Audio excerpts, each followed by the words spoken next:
It's going to be very professional. It's going to be ultimate. It's going to be awesome. All right. Going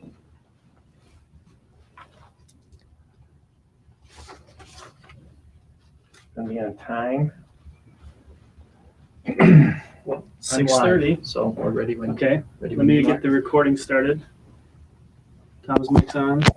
Alan's is good too. Mine's on. Okay. All right, let me start the recording here. Hold on. Start that one too. Shouldn't you aim at my face? Looks like the camera's looking down. Recording started. Good. Okay, here we go. Welcome everybody to the 2016 NDSU Spring Fever Garden Forums. And this is where we connect the gardeners with the NDSU researchers. This year, we're going to reach out to over 1,000 gardeners across all counties of North Dakota. My name is Tom Kalb, an extension horticulturist for NDSU, and I'm here with our production directors, Scott Swanson and Bob Birch. And we're here to talk to you, give you the latest information about gardening trends and the latest information, the latest research from North Dakota State University. Whether you're attending at an NDSU County Extension Office, and I want to give special thanks to the hardworking county educators out there, or whether you're participating at home, we want your full participation in the forums. And so the way we're going to make this work is that we're going to have a speaker talk for about 20 minutes, and this is followed by question and answer session. And to ask your questions, for those of you who are on Blackboard Collaborate, please type your questions into the chat box, and then I, who serve as the moderator tonight, I will read the questions to the speaker, and we'll try to get as many questions as we can in the allotted time. Okay, so with that, I think let's get started. We've got a lot to cover tonight, and so let's get rocking and rolling. Alan, I don't know if you know this, but an old horticulturist once said that if your yard is a painting, then your lawn is the humble canvas. How about that? I would agree with that. Okay. It's pretty close. That was me who said it. I said it I thought about an hour ago. Okay, a healthy lawn can serve as a pleasing backdrop for all our majestic trees and our colorful flower beds. And tonight we have our turfgrass specialist from NDSU, Alan Zook, who's going to give us some tips on how to establish and maintain a great lawn. Alan? Thank you, Tom. Okay. All right, I have 20 minutes, I understand. I have 20 minutes to turn you into turf experts. So I'm going to kind of move through these slides. And one thing I want to point out right away, that a good landscape can add up to 15% to the value of your home. So think about that landscape when you put your home on the market. Okay, so what's the first thing you want to do when you're getting ready to establish a new lawn or rejuvenate an existing lawn? First thing you want to do is get a soil test. It's your roadmap to success. You don't know what's going on below the soil unless you have that soil test. So what you want to do is take 15 to 20 representative samples out of each part of your yard, out of the front yard, out of the backyard, out of each side yard. 15 to 20 samples from each area. If it's an existing lawn, you want to go down about 3 inches. Okay, if it's bare ground, go down about 4 to 6 inches. Take these samples, put them in a bucket, mix them up, and then just take a sandwich bag or a plastic baggie or something. That's all they need, at the soil testing lab. Technically, they need about 100 grams to work with. So put them in a baggie. Sometimes they'll give you a bag, and use that for the basis of your soil test. And then they'll usually interpret the results. With that, you know what nutrients to add to the soil before you get started. Okay, you can use a soil probe, but most homeowners don't have a soil probe out in the garage, so you can use a hand trowel. But whatever it takes, get those soil samples, again, 15 to 20 representative samples. Take the thatch layer off. You don't want that to give you a false organic matter reading. Take the thatch layer, pull it apart, and throw it off to the side. Just put the soil in the bucket, mix them up. There again, 1 sandwich bag should do the job. Okay, let me back that up. When seeding, you want to provide about 1 pound of phosphorus per 1,000 square feet. That allows the plant to get established and to develop a nice healthy root system. So 1 pound of phosphorus per 1,000 square feet after you're seeding, after you're through seeding. Okay, you want to keep the seed bed moist. There's no need, there's no reason to go deep. You just want to keep the seed bed moist, and it depends on the type of soil you have and environmental conditions. If it's windy and say you have sandy soil, you might be watering 4 times a day, 10 minutes a session. Just keep the seed bed moist. If it's calm and you have clay soil, you might be able to get by watering once a day. Okay, after the seed germinates and the roots start to grow, concentrate on depth, but at the time of seeding, you just want to keep the seed bed moist. Okay, what type of grass should we plant? Well, that depends on what part of the state you're in. You know, how do you know which grass is the best? I recommend that you go to a website, the NTEP website, the National TURFGRASS Evaluation Program. I'm getting a little bit ahead of myself there.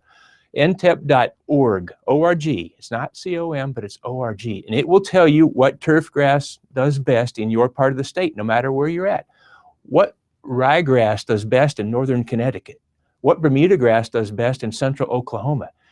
Each state has an NTEP testing site, and it's usually at the state university. Some states have multiple locations. Here in North Dakota, it's here in Fargo. This is our testing site. It's our only testing site. But from these NTEP tests, we determined that here in North Dakota, the best Kentucky bluegrasses are Bristol, Glade, Ken Blue, and Park. And on down the line, the best fine fescue is Navigator. Tall fescue, believe it or not, tall fescue does do well here in North Dakota, and the best cultivar is Bonanza. Even warm season grasses, some of them do well up here. Buffalo grass, the only native warm season grass to the United States, and it's native to North Dakota. In fact, it ranges from central Mexico up to the Canadian border.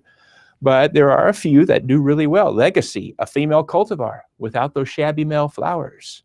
Bowie and Cody are 2 seeded cultivars, which will give you male and female plants. And the Bismarck Ecotype. Even Blue Grandma does well up here. We suggest Bad River Ecotype out of South Dakota.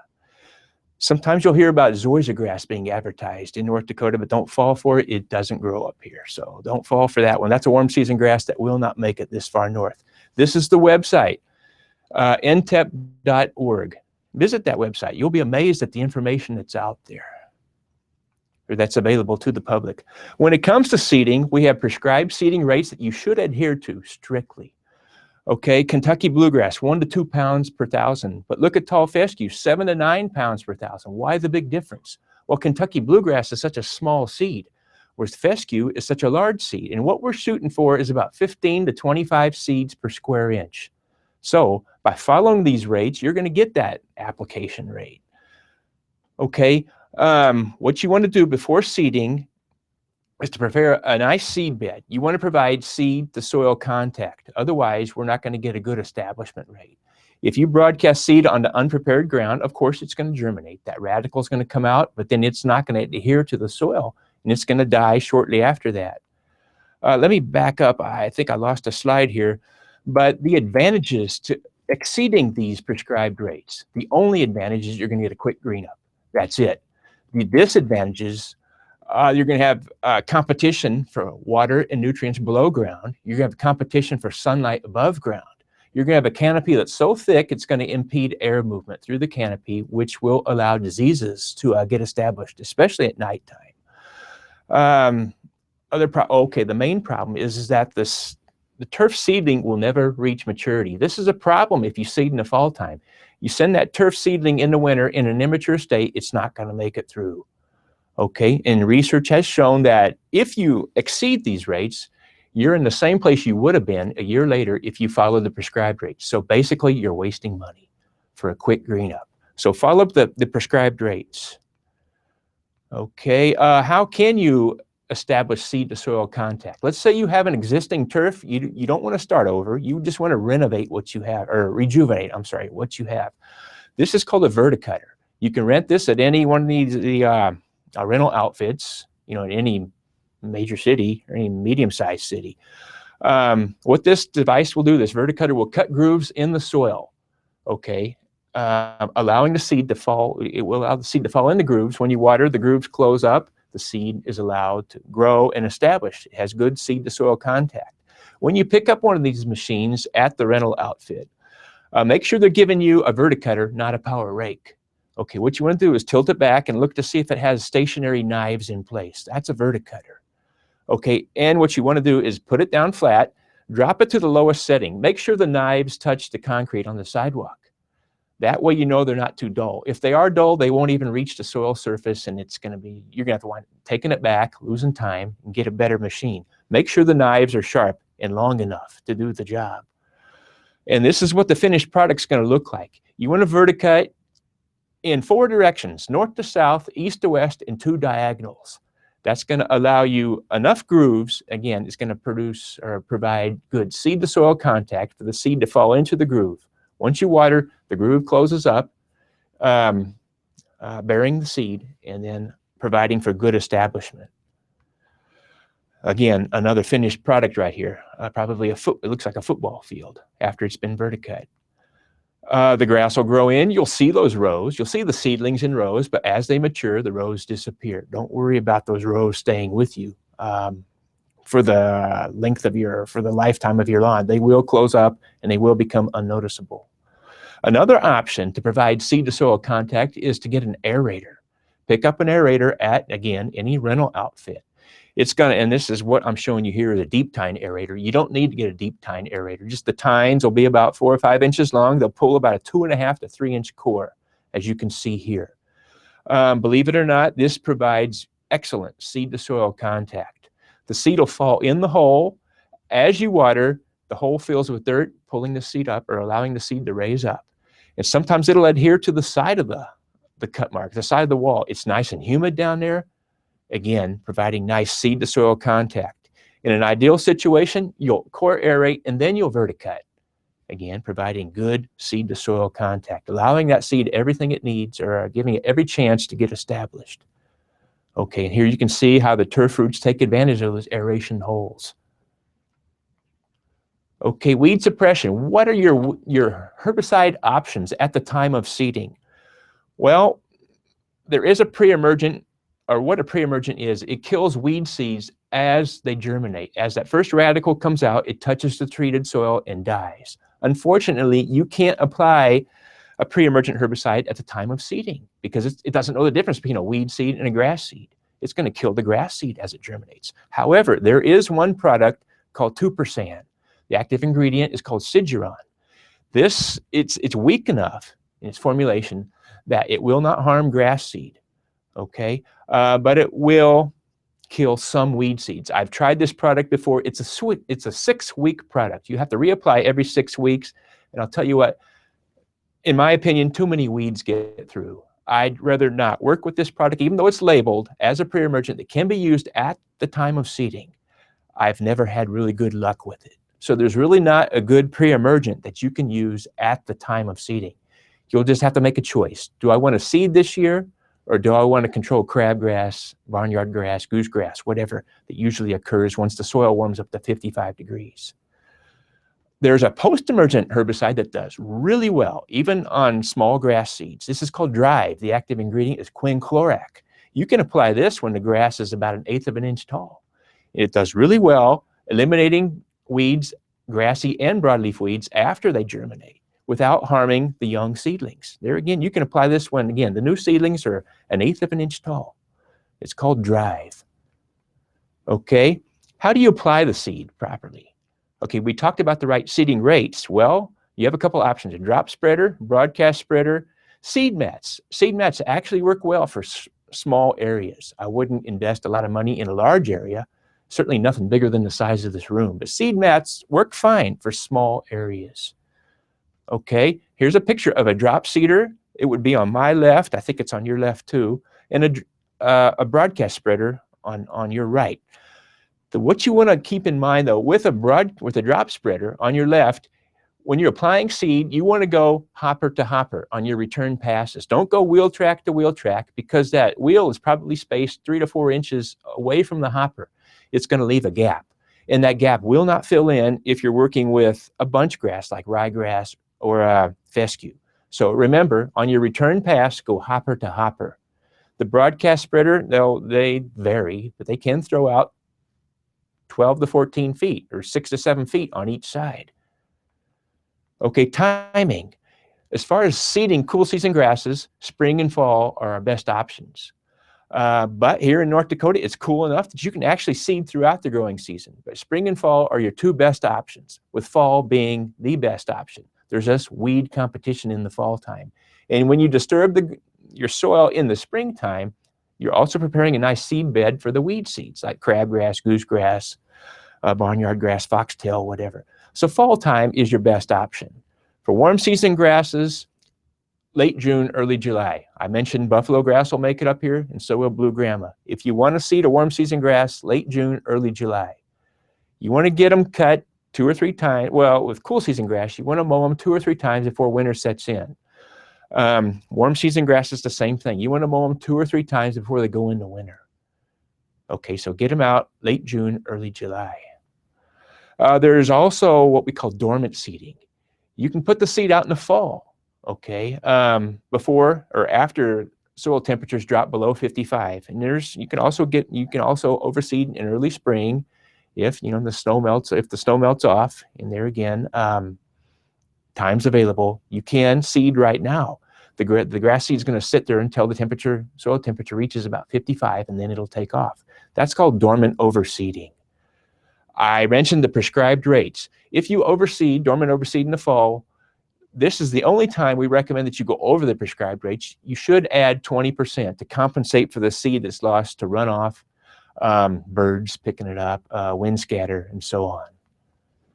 Okay, there again, add 20% if you dormant seed in the fall time. It's just going to lay there until the following spring when the soil temperatures warm up to 55. Okay, we talked about overseeding there again. How do I water properly?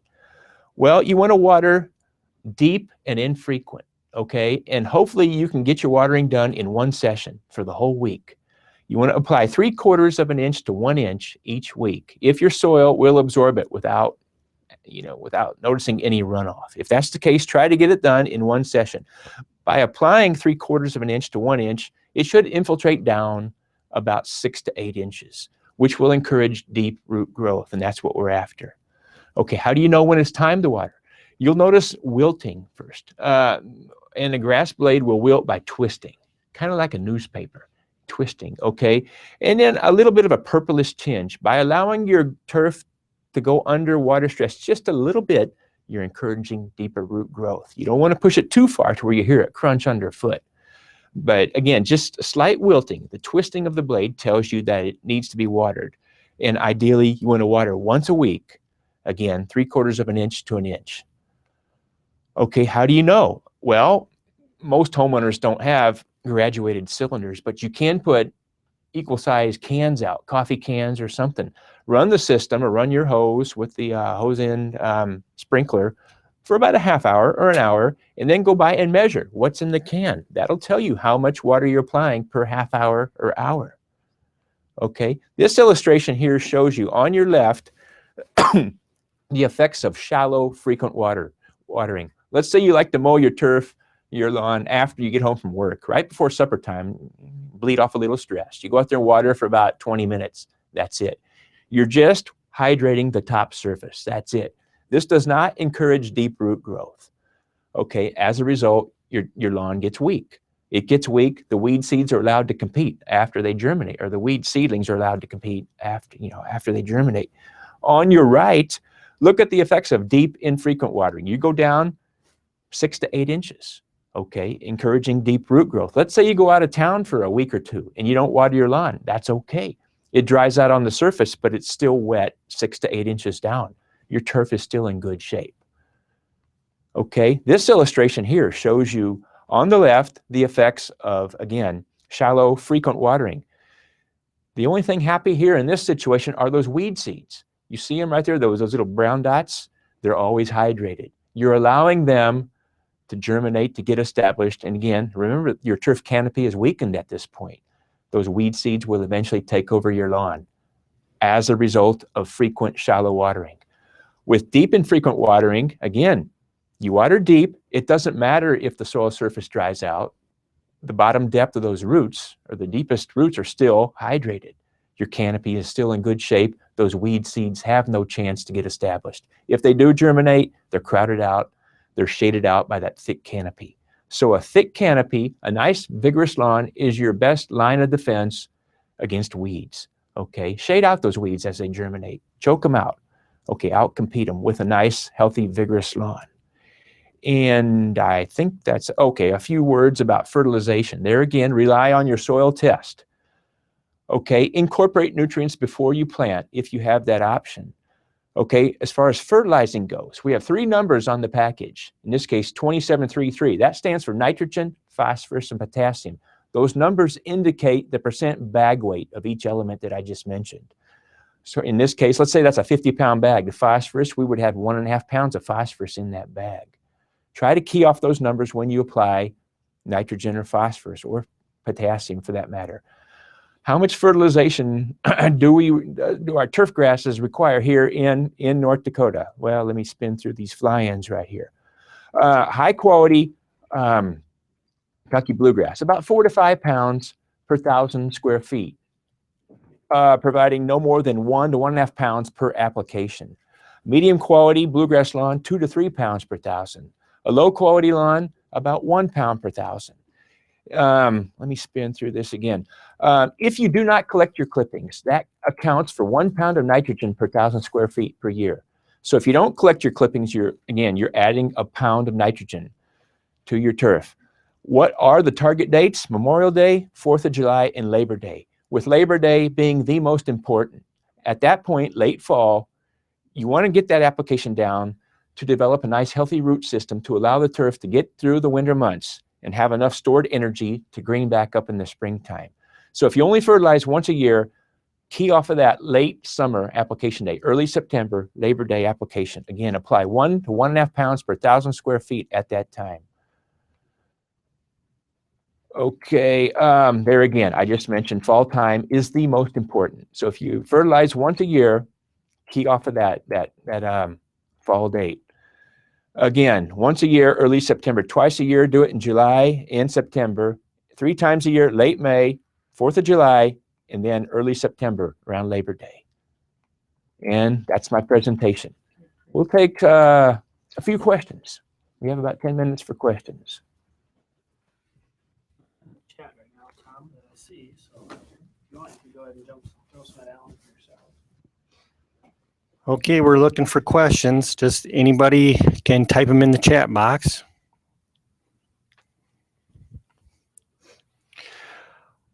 Okay, Alan, when's the best time of the day to water your lawn? The best time of day is morning, if you have that option. Let me jump ahead and say the worst time of day is after supper, early evening. Naturally, our nature is going to give us leaf wetness from about 9 in the evening to 9 in the morning in the form of dew. That's 12 hours of leaf wetness. This is when diseases get established. If you like to water your lawn after supper, say around 6 o'clock, you just added 3 hours of leaf wetness to that period. So now we have 15 hours of leaf wetness. Again, this is when diseases get established. So the best time is early morning. Okay, you don't want to water in the afternoon because most of it's going to be lost to evaporation. The best option is to water in the morning. Okay, Alan, what do we do? What's the best herbicide for crabgrass, and what time of the year is the best time to manage that weed? Well, our best line of defense, again, is a nice, healthy, vigorous lawn. Choke out those weed seeds as they germinate. If you're looking for a chemical approach, we recommend a pre-emergence herbicide. Okay, and that should be applied before soil temperatures reach 55 degrees. The best pre-emergent herbicides out there are Dimension, pendimethalin, and Barricade. Now, Barricade takes a couple weeks to activate. Keep that in mind. The nice thing about Dimension is that it will kill crabgrass up to the 3-leaf stage. So it does have some post-emergent ability. So if you're out of time, your best choice for a pre-emergence herbicide is Dimension, which is dithiopyr. Okay, if you have time, if you have the luxury of time, you can put down Barricade, but keep in mind it takes a couple weeks to activate. Whenever you apply a pre-emergent, be sure to water it in. This is usually what it takes to activate the herbicide. Okay? Thank you. And pendimethalin is very common on the market. Right? It is. And let me mention again, Tom, a drive is a good post-emergent herbicide. I mentioned that before earlier in my presentation. Okay, what do you do when the neighbor's dog goes on your lawn? Well, that's a common problem. Yeah, me too. Well, it's going to leave a burn mark because of the high salt content in the urine and high nitrogen in the dog feces. Try to get it picked up as quick as possible, watered in, okay, to flush out those nitrogens and salts. Okay, there are some products you can get at the nursery to repel dogs, to keep them out of your yard. An old remedy is blood meal. Okay, that's one way. I know that chases raccoons out of your gardens, and it does kind of repel dogs. And there are some synthetic products you can pick up at the nursery. And as far as, let's say, if it's your dog causing the problem, brewer's yeast in their diet can help neutralize some of the effects of the urine and feces. Okay? Good. Check with your vet about brewer's yeast. How do I control dandelions? A phenoxy herbicide. Trimec is a good one. 2,4-D is a good one. The only thing is when you apply those phenoxy herbicides, you can't seed for about 3 or 4 weeks. And you shouldn't apply a phenoxy herbicide until you have mowed your new lawn 2 or 3 times. Okay, but a good phenoxy herbicide does well in controlling dandelions. Okay. And when we put in our grass, should we put a nurse crop in with that grass seed? Okay, I mentioned ryegrass. Ryegrass is really not that cold hardy here in North Dakota, but you'll find it in a lot of our mixes. So why is it there? Well, ryegrass will pop up in about 4 days. It gives you quick green up, but its main purpose for having it in our northern mixtures is that it acts as a nurse crop. It pops up quick and it holds the other seed in place until it has a chance to germinate. These nurse crops are especially important if you're seeding on a hillside. So there again, ryegrass isn't that cold hardy. I would say if you planted ryegrass lawn, you'll probably lose it in about 3 years. You'll lose about 1/3 of it every winter, but it does serve a purpose as a nurse crop, keeping the other seed in place until it can get established. How about what can we do about night crawlers? Night crawlers. You about have me stumped on this one. Yeah. There are some products out there I cannot recommend. They got to be on the label. Don't insecticides are sometimes right. used. I could recommend but salt, it but has to not, be labeled. It's not legal. It's not labeled. So yeah, just there are products out there to repel mollusks, but I cannot name one for you. I'm sorry about that. Don't worry about it. How about quack grass? Quack grass is probably the worst weed in the northern United States. It's a perennial. Okay. It's a rhizomaceous perennial. You cannot pull it. Okay, we have a similar weed in my home state of Kansas called orchard grass, but it's a bunch grass. We pull it out and it's gone. You cannot pull quack grass. Quack grass, the mother plant, has a chemical in it that keeps the dormant buds along the rhizome, keeps the buds along the rhizome dormant. When you pull the mother plant out, she no longer produces abscisic acid. Okay, those buds start to grow. So you pull the mother plant out, all these other quack grass plants appear. Where did they come from? Well, along those rhizomes. You pull the mother plant out, she's not there keeping those buds dormant anymore. Okay, you cannot pull quack grass, and there is no labeled herbicide for quack grass. It's a tough one. Your only choice is Roundup. Start over. There was a herbicide called Certainty, but it lost its cool season label, so there's nothing out there. And Certainty didn't kill it, but it suppressed it. It did a good job of suppressing it, but we can no longer legally use Certainty on cool season grass. Maybe now's quack grass is so aggressive. It is. So now's the spring, that'll be one of the first grasses to green up. So that's easy for us to target it with Roundup. Spot spray, there again, Roundup's non-selective. Right? So if you target it over your desirable lawn, you're going to have burn spots out there. But really, there's nothing out there other than Roundup. Yeah. Just mow your lawn shorts and nobody can tell the difference. Sure. That's what I was taught. Should you mulch with peat moss after you seed your lawn? Pete, that's going to be an expensive approach. Well, there's nothing wrong with it, but in being dark, it's going to absorb solar radiation, heat up the soil, and sure, that's a good idea if you can afford it. That's a great soil, man. But the thing, no matter what type of mulch you use, make sure it's clean. If you bring in straw or hay, you're probably going to bring in some weed seeds with it. Most peat moss is going to be clean if it's bagged up, but it is kind of an expensive approach. On a large scale it is. If it's a small yard, you're just, again, seeding spots. Sure, it's an excellent form of mulch. A 1/4 inch will do it. Alan, do you recommend just straight cool season grasses, or should we have a combination of warm and cool season grasses in a lawn? Okay, warm and cool season mixes do not work. I know Kansas State's working with a fescue. There's always a mix right now, but typically cool and warm season grasses do not mix well because they're green at different times of the year. So right now we do not recommend a warm and cool season mix. Okay. I suppose the person's looking for green all throughout the season, but it's just they don't mix well. They don't mix well. How about underneath a big tree, the grass just doesn't grow? They use a shade-tolerant grass seed, Right. and it looks good the first year, but it can't tolerate winter. Do you have any suggestions? Well, again, Navigator tall or a fine leaf fescue is the best fine leaf fescue for North Dakota, and it is shade tolerant. Okay, consider Navigator fine leaf fescue for deep shade, and that goes down about 5 pounds per 1,000 square feet. And when you apply seed, should you rake in the seed in the seed bed? Yes, you should. I mentioned earlier that it's important to establish seed to soil contact. And even if you verticut or aerate, or you do both, afterwards you do want to rake it in. If it's a large area, drag mat it in. Put a piece of chain link fence behind well, hopefully you have a little golf cart or something like that, or behind your riding lawnmower. That'll help drag it in. So yes, I do recommend that you lightly rake the seed in after you're done. Okay. How about, boy, you got a lot of rapid fire questions here going on. So we're keeping you hopping. That's okay. How about when you fertilize a lawn, should you cut the grass before or after you fertilize, or does it make a difference? Well, as far as fertilizing goes, no, it doesn't matter. If you're going to seed, you want to cut the grass short and then go ahead and seed. Fertilization, it doesn't matter. No, it really doesn't matter. Just get it watered in after you fertilize. Now, keep in mind the grass is going to grow, so you might want to start off with a mowed lawn first, because once that nitrogen activates, that grass is going to respond and it's going to start to grow.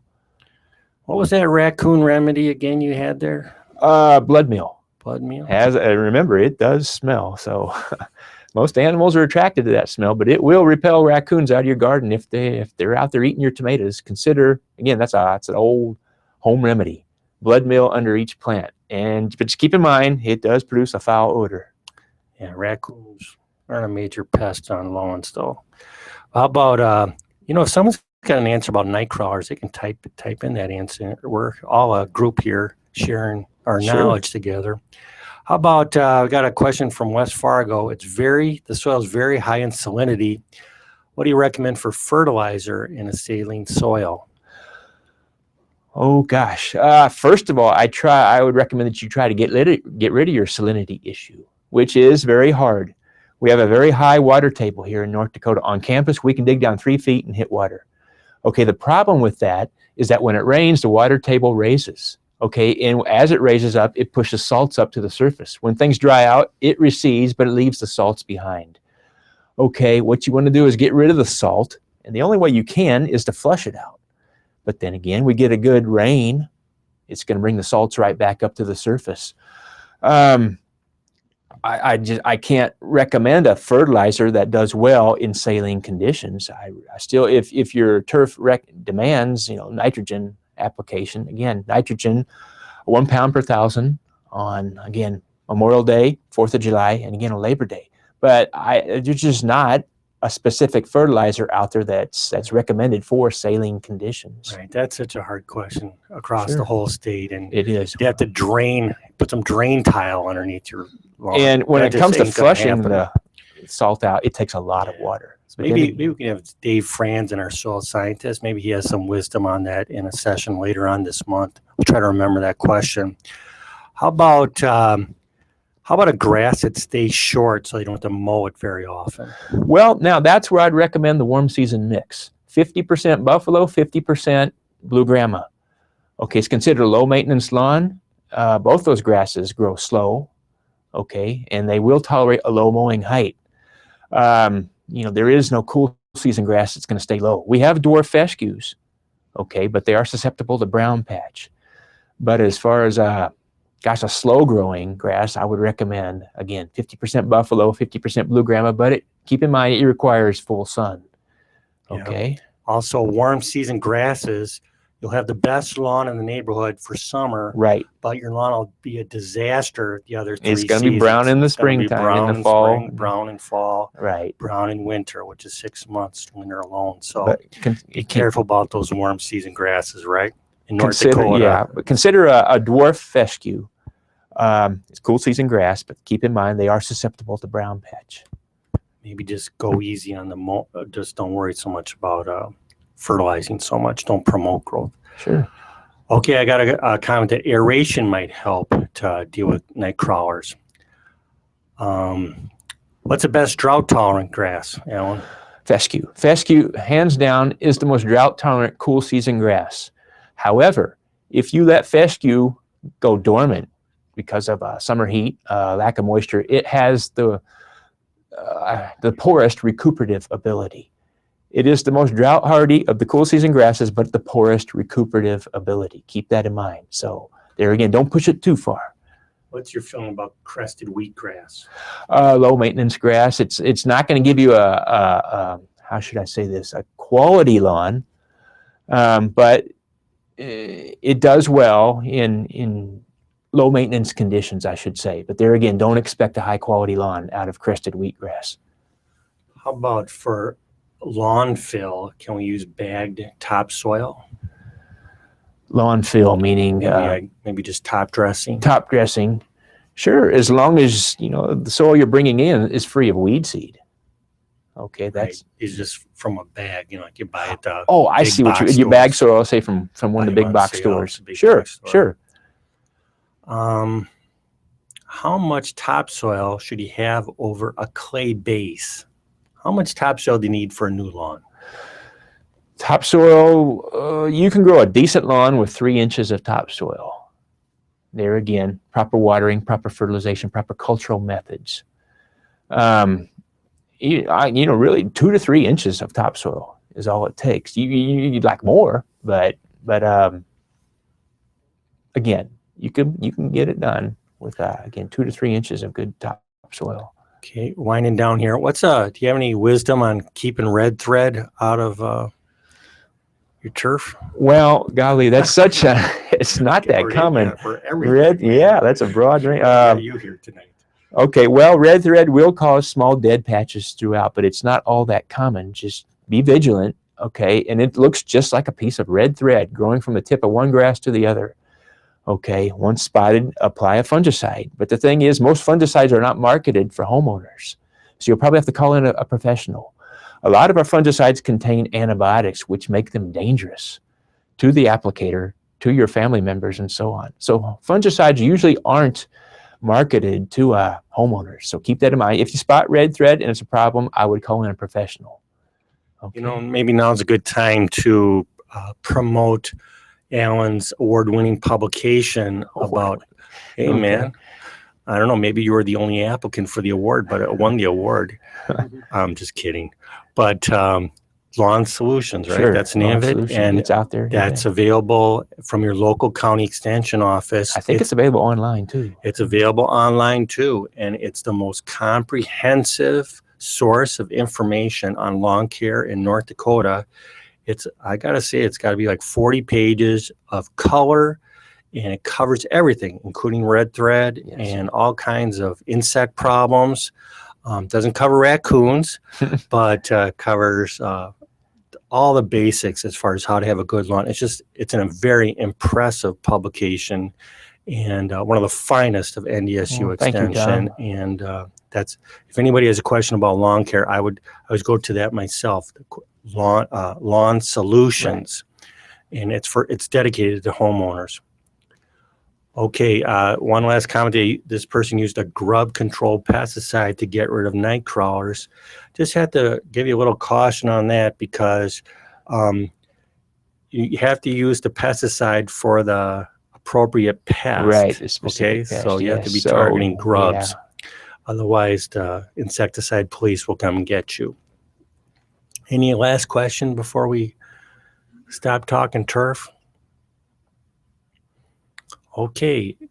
Thank you, Alan. What a great informative presentation. Thank you. thanks And to we're the going to take technicians. a short break here, just a short 5-minute break to get our next talk ready to go. And we're going to be learning about the quest, I don't know what we call it, the impossible dream of growing blackberries in North Dakota. Be back in 5 minutes.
Mic's on.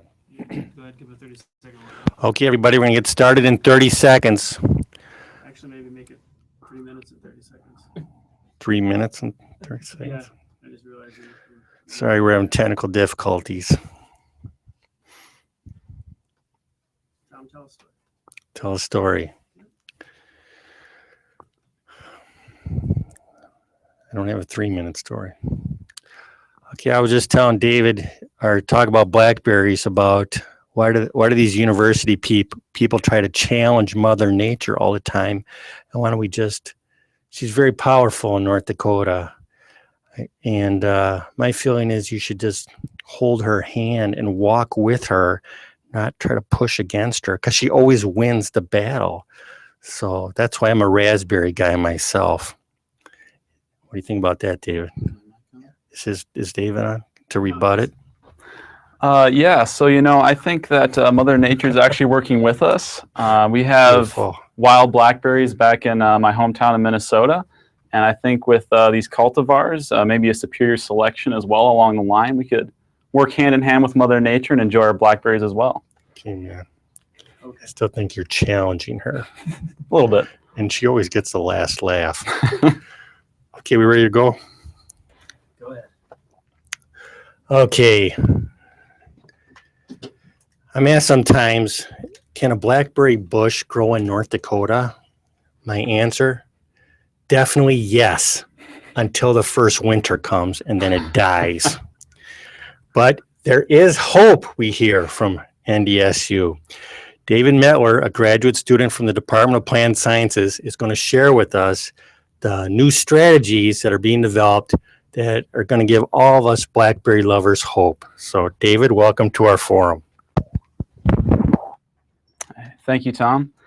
Yes, so I'm a graduate student here at NDSU, and I'm researching and studying growing blackberries, specifically Floricane blackberries in North Dakota.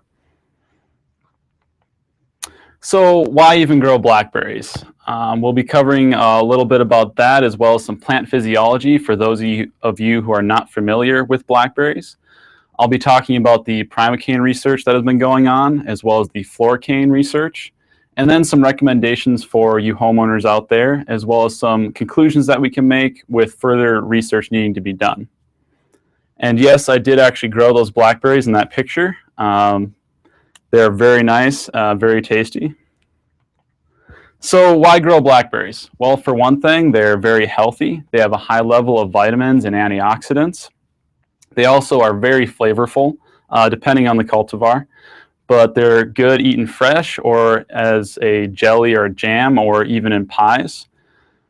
Another good thing, it might look like a poor thing, but the shipping quality. Blackberries are known for having short shelf life, not good for shipping, which can be a good thing for homeowners or local producers. In this kind of a system, we have this niche market that's created for a local producer. The bigger companies out in the West Coast or from Mexico can't compete with us because they cannot ship the goods here. So this has a niche market for local growers, as well as that increased demand for locally grown farm fresh fruit and vegetables. So could give some extra cash flow to local growers. So if they're so great, why isn't there more production? Well, as Tom alluded to earlier, they're not recommended for North Dakota. We have harsh winters, usually zone 3 for most of the state, zone 4 here in the Red River Valley area. And we have no hardy cultivars recommended for growing up here. Most of them are zone 5 or higher. It's also traditionally a biennial fruiting system. And what I mean by this is that your canes need to survive the winter in order to be able to produce the next year. So you have to get these above ground canes to survive the harsh winter in order to produce fruit. Also, there's a high startup cost in order to protect these blackberries. One of those would be a high tunnel, which could cost anywhere up to $25,000 an acre to protect the blackberries. So just a little bit about that plant physiology I was talking about. We have a perennial production system here with a perennial roots and crown system.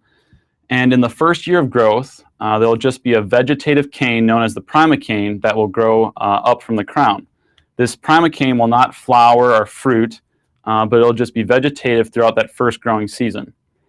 And then as it overwinters with the lower temperatures and shorter day length, those buds will change from vegetative to reproductive, and it'll be known as a floricane the following year, in which it will flower and produce fruit.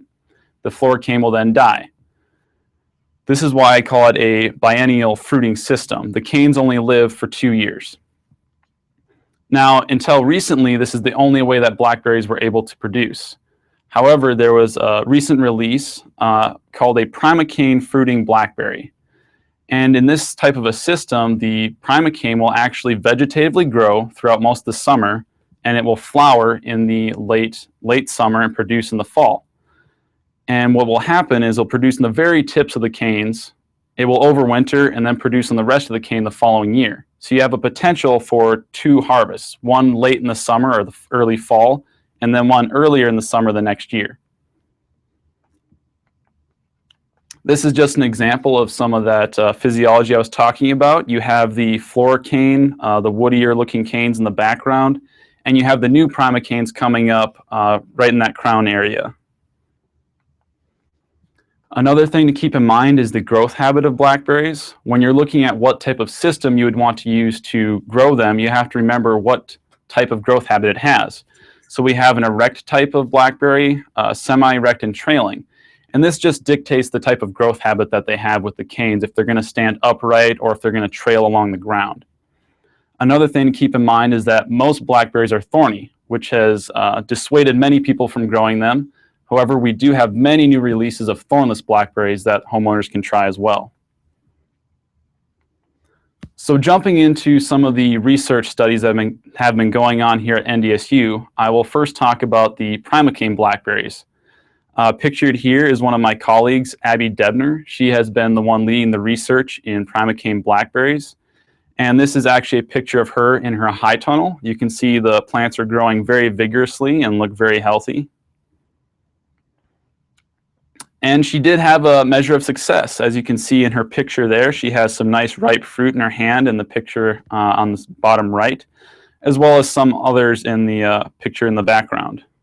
And this is a T-type of trellis system that's used to just hold the canes up in a nice, neat row.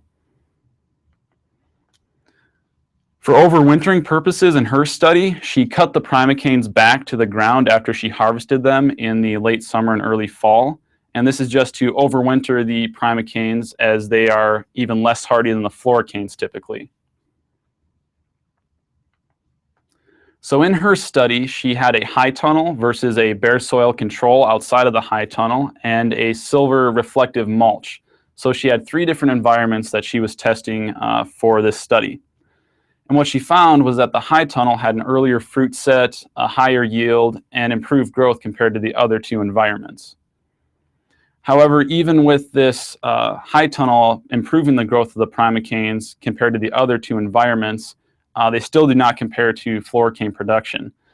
With the lower yield and the thorny erect type of Primocanes that are available, as well as the late fruit set, in her study she found that a lot of fruit was left on the canes even late into September when the first frost came. So the small portion of the Primocane that fruits in the first year does not generally yield enough to be economical for a producer, but as a homeowner, this would have some potential if you just enjoy having a few nice fruit in the fall. So some growing tips for Primocane blackberries for those of you who are interested. We have Prime Jim, Prime Jan, Primark 45, Primark Freedom, and Primark Traveler. Now, the first 3 are thorny. They can be kind of hard to handle. The Prime Jim and the Prime Jam were probably the top yielders in her study, with Prime Jim being the best. If you look at the picture on the right, just shows a tipped blackberry Primocane, and it is recommended that you tip them when they're about ½ a meter tall, just to increase the branching in the blackberries to increase the yield. And also, it is suggested here in North Dakota to cut back the canes in the fall so you can cover and protect that crown and make sure that that survives the winter, as well as produce them in a hedgerow with a T-trellis just to support the canes and keep them in a nice row. In her study, Abby cut the canes back all the way to the ground and just did the fall, or late summer harvest. However, I would even extend that into cutting the primocanes back to maybe 8 inches or a foot off the ground, which would still allow you to cover the blackberry crowns easily, but it might also give you some production early in the summer from those buds left on the floricanes. Now, moving into my study, I'm studying Floricane Blackberries in North Dakota. And this picture here is a good example of a hedgerow type of system. This picture was taken in North Carolina when I visited there this summer. So taking a hedgerow system like that, very simple, easy to use, this is the type of system that I used in my study. It's called a rotating cross-arm trellis system. And what this does is it allows us to easily cover the blackberries in the fall and protect them from winter temperatures. And I actually brought a piece of my trellis system to show you today, and so I'll show you a little bit about how that works.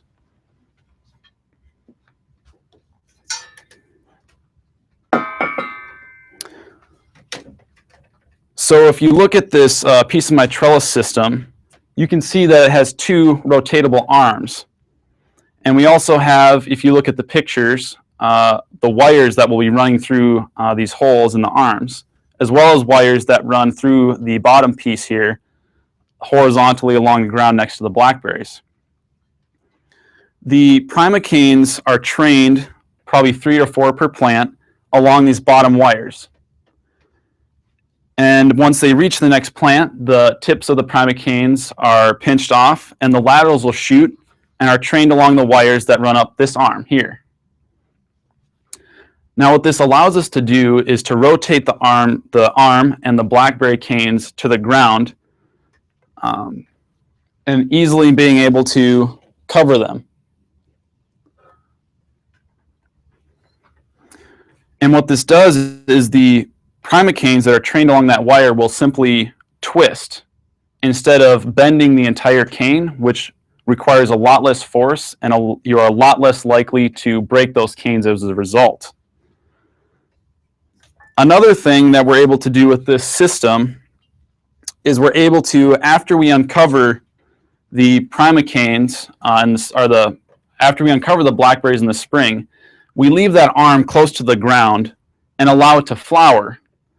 And after it flowers, we then rotate it back to that 60-degree angle so that all the fruit will be on one side of that system. Easy to pick, and it will reduce other things such as sun scald and white druplet disorder. And with this system, we can change a very unruly looking plant that's growing in every direction, probably have fruit hiding in the canopy there. And like I was saying, we can have this nice even plane of growth that we can have all the fruit on one side of the plant. However, if you remember the growth habits I was talking about, the erect type don't like being moved around very much. And this type, Illini hardy, did not do as well in some of the plants. That thick erect cane either could crack or break. It's just a few cases in which that happened, but something to keep in mind. Here's a picture of the winter row covers that I applied in my study. We have a 6 millimeter thick black plastic, and we also have a polyethylene thermal blanket in the background there. And so with these row covers, we had those fabrics, and then we also had a corn stover or a wheat straw mulch on top of that to insulate them. We also have snow cover that would further insulate the blackberries. However, the last 2 years, we haven't had a whole lot of that. This picture is from the winter of 2014 and 2015, when we had very little snow cover. And if you look in the pictures, you can see that I have data loggers in there as well that have thermocouplers underneath all the treatments. And this is just to keep track of the temperatures underneath the treatments during the winter. One thing you're going to want to remember with this type of a system is get down your weed control before the spring. And you might have a mess with the mulch in the spring as well, so make sure you have enough room to work to get rid of that easily. We had varying amounts of winter damage. If you look at the picture closely, you can see that when we uncovered it, some of these canes actually still had green leaves on them. We also had blackberry plants where the floricanes died back completely, but you can see that there's new primocanes emerging. Or blackberries that died completely, leaving us with a gap in our research. Now, going back to those data loggers that I had underneath all the treatments, I just want to point out a few things here. So we have treatment 1 is our black plastic with corn stover, treatment 2, black plastic with wheat straw, then our thermal blanket with corn stover, and we also had a thermal blanket with no mulch. And then the blue is the air temperature. Now, if you look closely at this graph here, we have the treatments following a very similar path. They're not really that different through the beginning of the winter. But if you remember last year, we had a very unseasonably warm March and April, and the thermal blanket more closely follows the air temperature after that because the insulation from the snow left. Very similarly with the weekly low temperature underneath the treatments, the thermal blanket did not moderate the temperature as well earlier in the winter when there wasn't any snow cover yet. Now, remembering that the first 3 treatments with mulches were very similar in their temperature moderation, it's surprising to see that the treatment 3 had much better winter survival as well as yield and number of fruit compared to the rest of the treatments. If you just look at the graph there, we have the number of live buds, the length of live cane, the overall yield, and just the number of fruit. Just another graph just to show you a little bit about the different cultivars that were in the study. We had 10 cultivars in this study. Illini Hardy is the blue line that went up to 1,000 grams in treatment 3. But if you look and compare that to treatment 1 and treatment 2, that similar plant, the same cultivar, yielded almost nothing. So the type of row cover that you put on your blackberries is very important. One of the things that could have caused this difference was the difference in the permeability of these row cover treatments. The black plastic does not allow any sunlight, air movement, or moisture to go through this row cover, versus the thermal blanket, which was very porous, allows sunlight in and some air exchange. The black plastic caused this ideolation, this prevention of sunlight to go through, causing this weak growth. This weak growth was further damaged by a late frost. These are some of the tips you can see are damaged by the frost there, some of the leaves. And in the black plastic treatment, that weakened growth on the left there was even more damaged. So I want to talk about some cultivar differences very quickly. We have Illini Hardy on the left, Arapaho in the middle, and Natchez on the right. You can just see that the fruits vary in size. Illini Hardy about 3 grams per fruit, Arapaho closer to 5 or 6, and Natchez you're getting up to closer to 8 to 10. We also had a variety of cultivars there going along that spectrum. Here I just wanted to point out Kiowa, very large fruit. I had one that was 23.9 grams. And I do have fairly large hands. That I don't just have small hands. That's a very large fruit. And we have Wichita on the left, also very nice, firm fruit. And I believe we have more Kiowa on the right. So there are very big cultivar differences in the size of the fruit as well as in the yield. So just some recommendations that I would make based upon our first year of findings. This is very new research. We do need a few more years in order to really recommend things 100%. So right now, this is just some things that I would recommend for homeowners to trial if you're willing to. For Apache and Arapaho, I would not recommend planting those. They're very erect, hard to get to work with this type of a system, also very low yield. Chester, while they did have smaller fruit, very good yield, so I would recommend trialing that one. Doyle's, very poor yield, would not trial that one. Illini Hardy, best yield out of the whole study. However, it's thorny and very erect, hard to work with, but if you really want a good yield, you can try that one. Kiowa, very large fruit. I did like that one. However, it does have thorns and a little less winter hardy, so you could maybe try that one. Natchez, Wichita, and Triple Crown, also very good. Thornless varieties, large fruit, easy to work with. And Osage, very poor survival. I would not recommend that one. So one thing I want to mention for all of you who would like to try blackberries or any other fruit out there, keep an eye out for spotted wing Drosophila. It can be very devastating to your crop. We did have some of that out in our research plots. If you look in the upper left picture there, you can see the fly itself. It has the 2 spots on its wings there. That is the male fly. The female doesn't have those spots, so if you see a suspicious fly, try to identify it anyway. You can use a fermentation trap like the one on the right there. It's just a vinegar mix. You can use a wine, anything like that. You can see the damage there on the bottom left to some black raspberries. It can be very damaging. And if you don't have a trap out there to monitor for them, they can be, their population can explode very quickly if you do not keep an eye out for them. Conclusion, bottom line, it is possible to grow blackberries in North Dakota. It can require a little work. However, it has many benefits. Like I said, they're very flavorful, really good for you with antioxidants and vitamins, as well as that potential for a niche market if you're looking to diversify your farm or your business. With that, I'd like to open the floor to any questions.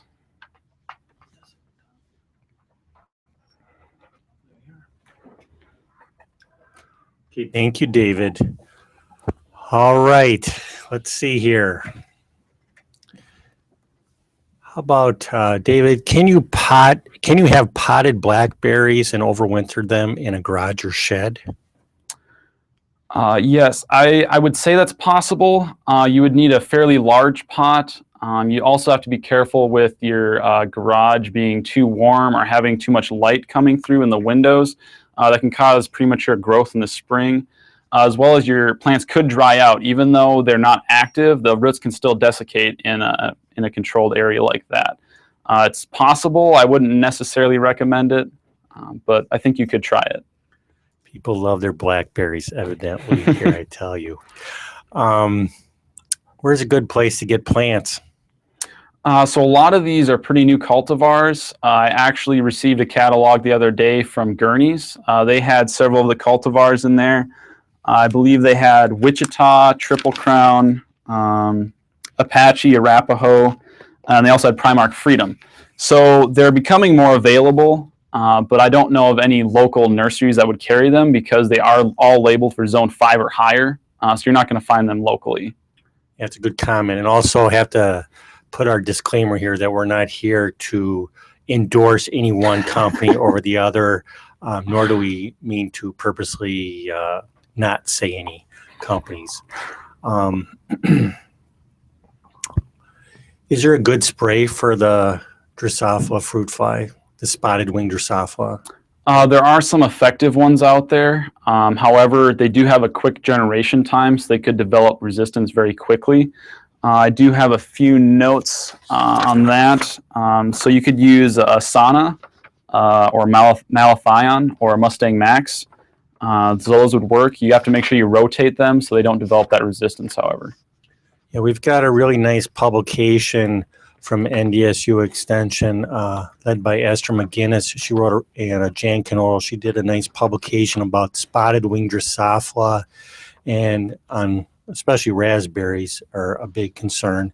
But I would point towards you to that, to Google that, our spotted wing Drosophila, integrated pest management, a spotted wing Drosophila.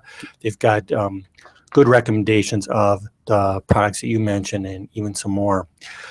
How about David? Does blackberries make good wine? Of course, you look so young. I don't know if you're old enough to drink yet. Does it make good fruit juice?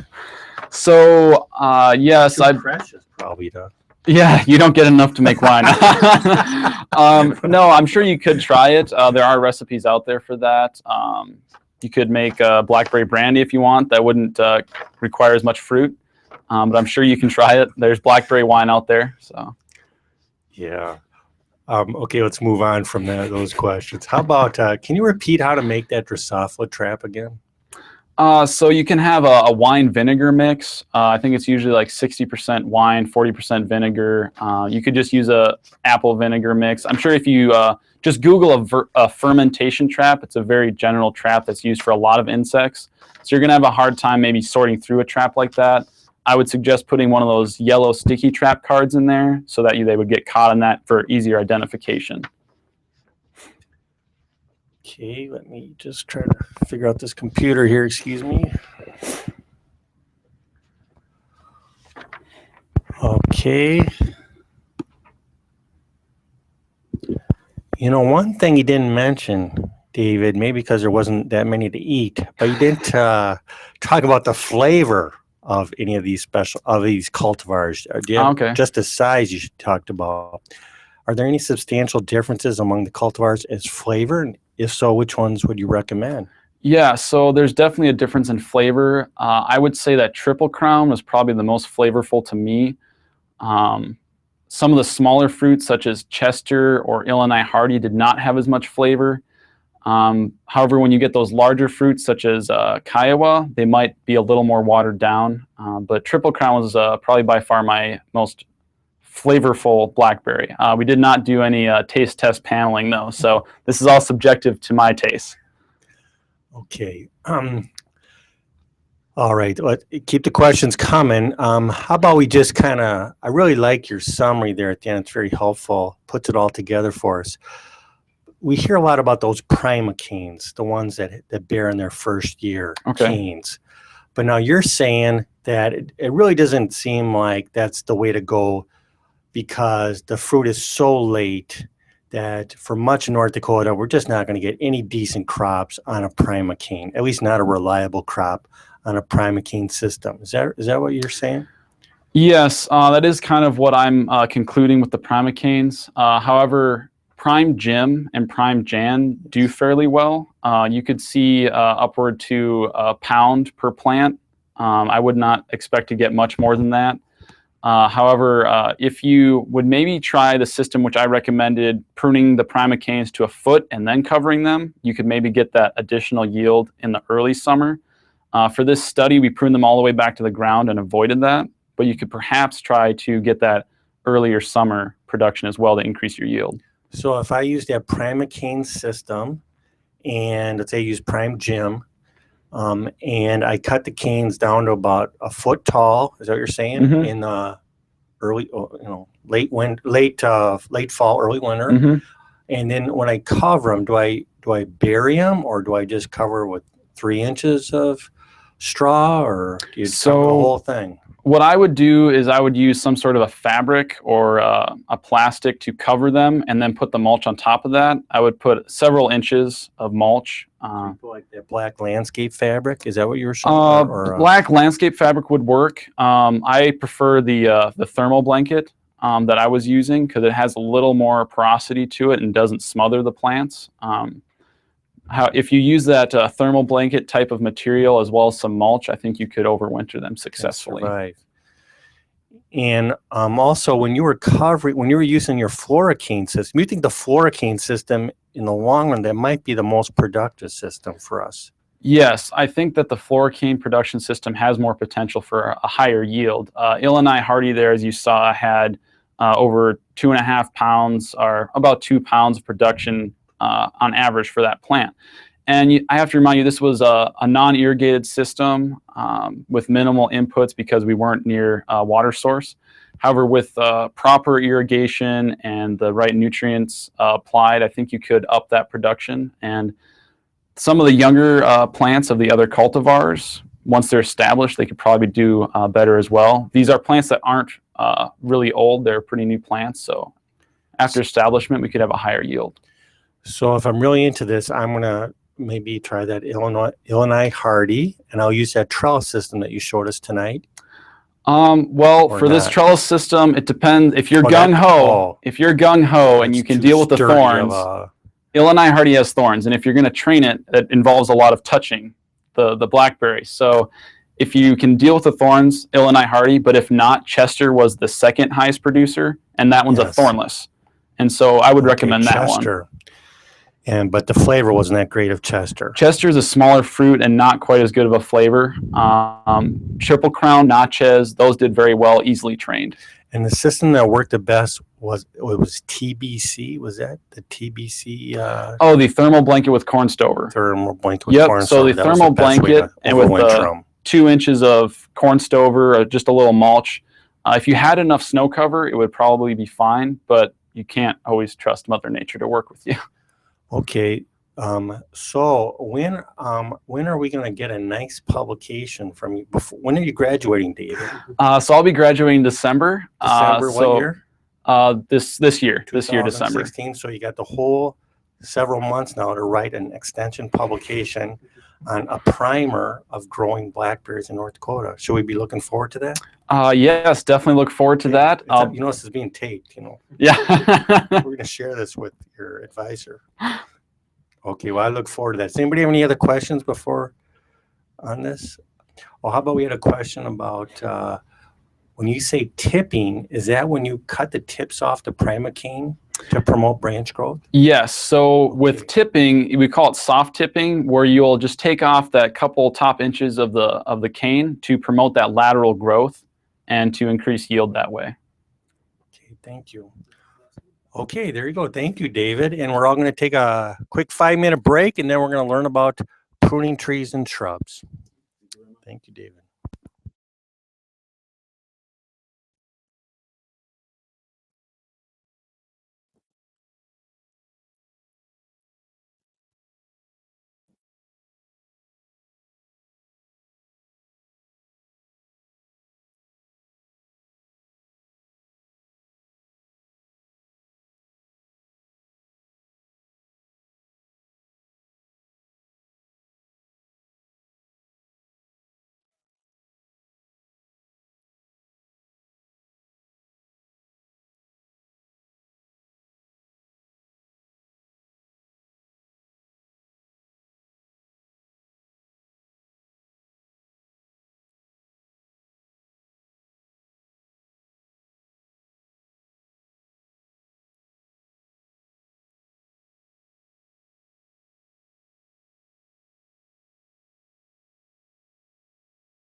All right, everybody. We have a little different presentation here with Joe. As you can see in the video, he's setting up a little demonstration for you. So we're not going to have content in the big window there on the right. There's not going to be no PowerPoint. So to see this a little better for those on Collaborate, you're going to want to stretch out your video window a little bit. So if you haven't heard us explain this, I'll try to do this as best I can. So up in the upper left-hand corner, obviously, is where the video panel is. In the upper right-hand corner of that video panel, there's a little drop-down menu. So if you click that, a bunch of options come up. On the very bottom one says Detach Panel. Then once that's detached, you should be able to stretch it or make it full screen to make that come and be the main part of your screen, hopefully. I'll give everybody a minute or two to get it. We already got a question for you, Joe. Really? Yes. Fire away. Coming in fast. Where did they get this tree? So, okay, one more time. So up in the right-hand corner of the video, so you see where Tom's head is right now. Up to the right of that, you got the blue phone, the little blue microphone with the red wheel, and then you got the drop-down button. Click that, and there's a bunch of options, but way on the bottom says Detach Panel. And once it gets detached, it should be its own little window, and then you can stretch that out. You can try to stretch it without detaching the panel, but it won't be able to get as big. You can still stretch out pretty good if you just hover over the edge and stretch vertically and horizontally for the audio video panel. But by detaching the panel, it works a little better. So I'm going to pass the mic over to Tom. We can get started. Amazing. Got a face for radio. I'm behind the scenes now. Okay, ready to go? Yep. Okay, thanks, Scott. Joe, I don't know how you feel, but I think pruning a tree is like getting a haircut, because after I get a haircut, it doesn't take long nowadays, just quick. But I just feel so refreshed and invigorated, no? And my feeling is that's the way about pruning trees and shrubs. Once you prune a tree or shrub, it's refreshed, it's stronger, it's healthier, and it's ready to take off and have some new growth. So that's that's the way I feel about pruning. It just reminds me of like a good haircut, so give your trees and shrubs a good haircut. And Joe Zeleznik, our extension forester, is going to tell us tonight about how and where to make the cuts on our trees and shrubs. Okay, Joe, welcome to our Spring Fever. Okay, thank you, Tom. And while our camera guys are getting things set up, Scott, I should talk to one of these. That one. Okay. All right. Well, welcome. And thanks for that introduction, Tom. It's an interesting analogy you have there. And I do want to say, up to a point, there's some correct points in that analogy. You said a good haircut, and I agree. You have to prune properly because there are a lot of people out there who don't. And sometimes I hear the term, oh, I'm just going to give the tree a haircut. And what I often end up seeing is that the tree gets topped, and we don't want the trees to be topped. That's definitely something that's a bad situation all around. I'm going to be trying a little demonstration here. This is a little different. We'll give it a shot. I could give you another PowerPoint if you want, but we'll see what we can do. Is this a good time of year to prune? Things have already started to grow, and some of the flower buds are out. And I pruned my maples yesterday. So yeah, is it a little bit late? Yeah, a little bit. Did sap leak out of the trees? Yeah, it did. Is that going to hurt the trees? No, not at all. It's no big deal. This is still an okay time to prune. So what do you do? How do you do it? Tom talked about you're cutting things off here. It's like a haircut. Well, in that case, it is. We're trying to develop good structure on trees and shrubs. I'm going to talk mostly about trees. What does good structure mean? Good structure means a scaffold of healthy, well-spaced branches. This is an ash tree. I cut it this morning, so it's not healthy anymore, but it was healthy about 12 hours ago.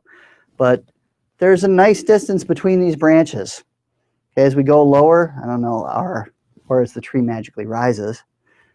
Yeah, there used to be a branch there. That's a little far of a distance. Nothing we can do about that. Down here, things are a little bit closer together, but that's okay. So at least on the main leader part of this is a nice scaffold. So one of the questions I have, or I'll point out on this example here, is, hey, this stem isn't quite straight. How's that? The stem's not quite straight. Is that a problem? And what can we do about it? Well, we can't straighten it at this point. That is what it is. Okay. What can we do about it? Well, is it a problem? Well, mostly no. Is the tree going to straighten itself out? Sort of. Over time, it will grow. It will fill in more on this one side than the other. But in the meantime, oh, is this branch a problem here? No. How about this one? See, this one is kind of big compared to that central leader, and it's more upright rather than sideways as a branch. Is that going to be a problem? Well, it could be. And what we might want to do is simply clip it off right there, or we could even cut it back up here, to try to subordinate or reduce this branch. We'll talk about that a little more in a minute. But I want to talk about branch structure very briefly. Branches do have structure along with the stem. And where do you make the cut? Well, you look for a place called the branch collar. And I'm going to try to zoom in. Am I zooming in? How am I doing? Oh, thank you. Okay. The branch collar, that's this transition zone right here where the branch tissue transitions to become stem tissue. Okay, and right up here, coming straight up and coming around that branch, that's the branch bark ridge. Branch bark ridge is very important. It's a ridge where, well, basically the branch bark and the stem bark meet, and they push together and push together and up to form this ridge. And we want to keep that branch bark ridge in place. So actually we go just outside of that swollen area of the branch collar, and that's where we make the pruning cut. And the pruning cut, I'm going to go grab my pruner, hold that thought. Sorry, should have had this out. Okay, we back on. Pruning cut will be just to the outside of that. Got a nice sharp pruner here. And at a slight angle even. Now, there we go. I want you to notice there is a little bit of a nub there. There's not a stub. It's not that I left it a long stub. It's just a little bit of a nub that sticks out. And the tree will heal itself pretty quickly, especially because this is so small. This is only about 1/4 to maybe a 1/2 inch across. That's a good thing. Okay. Will this tree, would this tree survive that? Absolutely. How much can you cut off a tree? The recommendation these days is no more than 1/4 of the branches, no more than 1/4 of the leaves in any one year. In the old days, it used to be up to 1/3. If you go beyond that, is the tree going to die? No, probably not. It just becomes a little more stressful on the tree. The more that you lose, more that you remove from the tree. So rule of thumb, no more than about 1/4. So I'm going to back up now. And go back to this here, this view here. How we doing? Good. Okay. There's another type of cut. What I just did was a reduction cut. Most common type of a thinning cut, not reduction. A thinning cut, most common, where you cut off the branch that's smaller or the leader that's smaller. On this ash, we've got a smaller branch here, and that's okay. We can cut that whole thing off, or what we can do is we can reduce its growth or subordinate it. And what I would do is I'd actually cut these two branches off and leave this one here, and that will, yeah, I know this is the leader of this branch, but that's okay. Actually, I'm going to cut that off. We're cutting off the bigger one. Actually, I'm going to cut off both of the bigger ones and leave this small, sickly one. Why in the world would I do that? Why in the world would I do that? Tom, I'm going to ask you, why would I do that? Because I trust you. Because Tom trusts me. For that, because it's the straightest one? No, because it's the straightest one? Not necessarily, because this branch is going to go in the long run. What I'm trying to do is simply control its size, reduce its size, keep it there for a while the main stem becomes bigger. And this one, actually, the diameter of this, it won't really increase very much while this one gets substantially bigger, while the main stem gets substantially bigger. So we're simply holding this back for a while. And it's not the most common, but it is somewhat common. It is used by foresters, urban foresters and arborists on a fairly regular basis, just to control the size and shape. So I'll say any questions because I'm here in the studio and got 3 guys here. Any questions, guys? Before I go to the next example, we'll keep going to the next example. Okay, this is a nice green ash.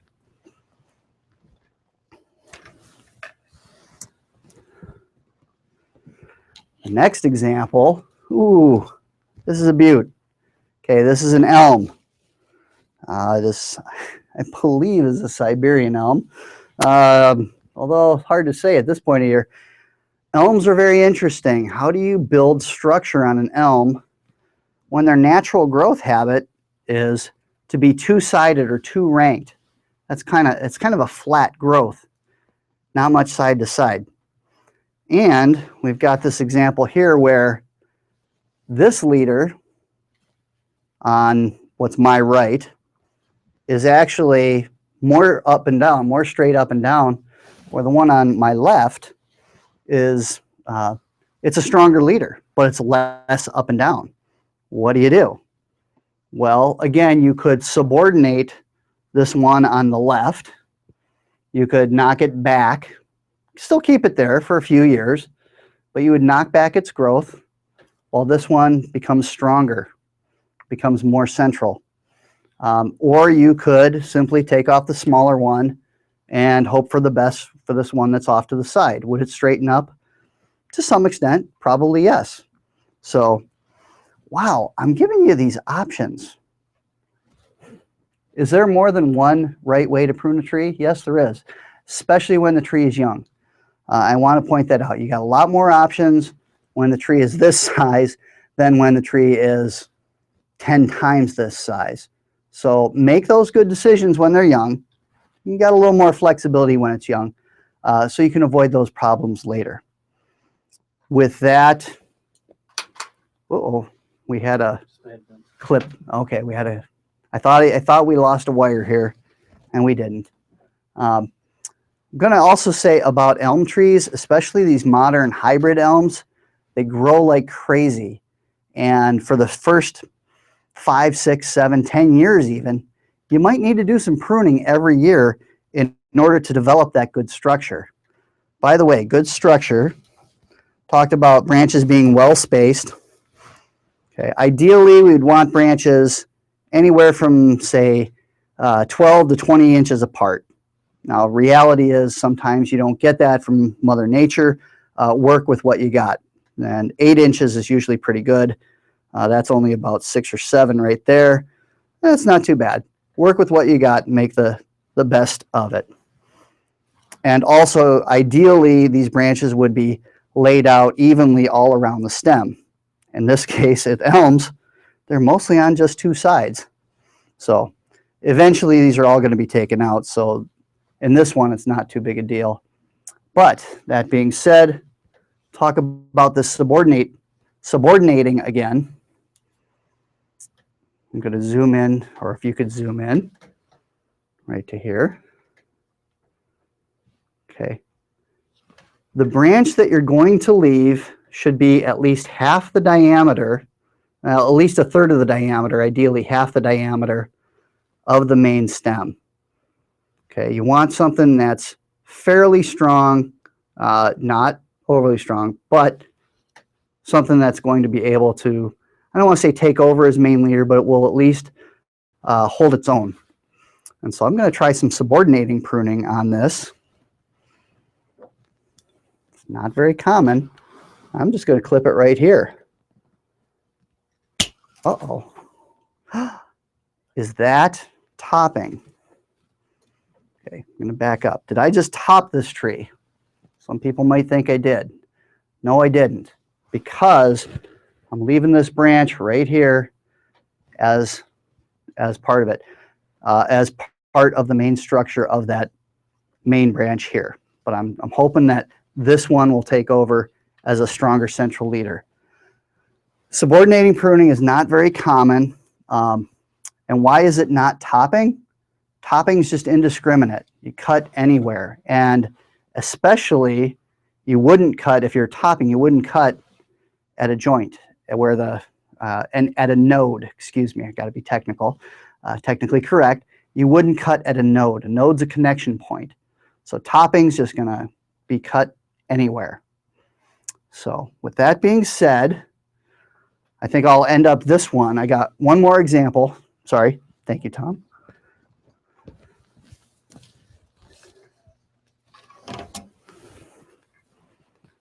And this last example, oh my goodness, is another green ash that has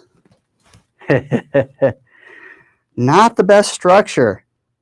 Let's see, we got a branch here that's, well, it's kind of off to the side, but it's fairly straight up and down. You got this structure here where there was a leader right here. Sorry, there was a leader right here, but it died. Not sure how, but it died. So these two side branches started to come up. What in the world do you do here? Okay. You know what? There is no good answer. Now, that being said, is it best to just cut this tree down and start over? No, it's only, I want to say maybe an inch across. We got some options. There's a lot of different things we could do. We could knock back this side branch. We could knock back any two of those and keep the third one and as a leader. If this branch is going to become the leader, well, then we might need to cut this U out. Maybe not all at once, because that would lead to a lot of suckering. So again, we do it over time with those subordinating cuts. So I just want to say, quite simply, there's a lot of options here. There's not always a clear right answer. But with that, I'll hand it over, and I'll just leave it on that, what do I want to call it, that vague note. Now I'll open it up to questions. And there's a couple questions already.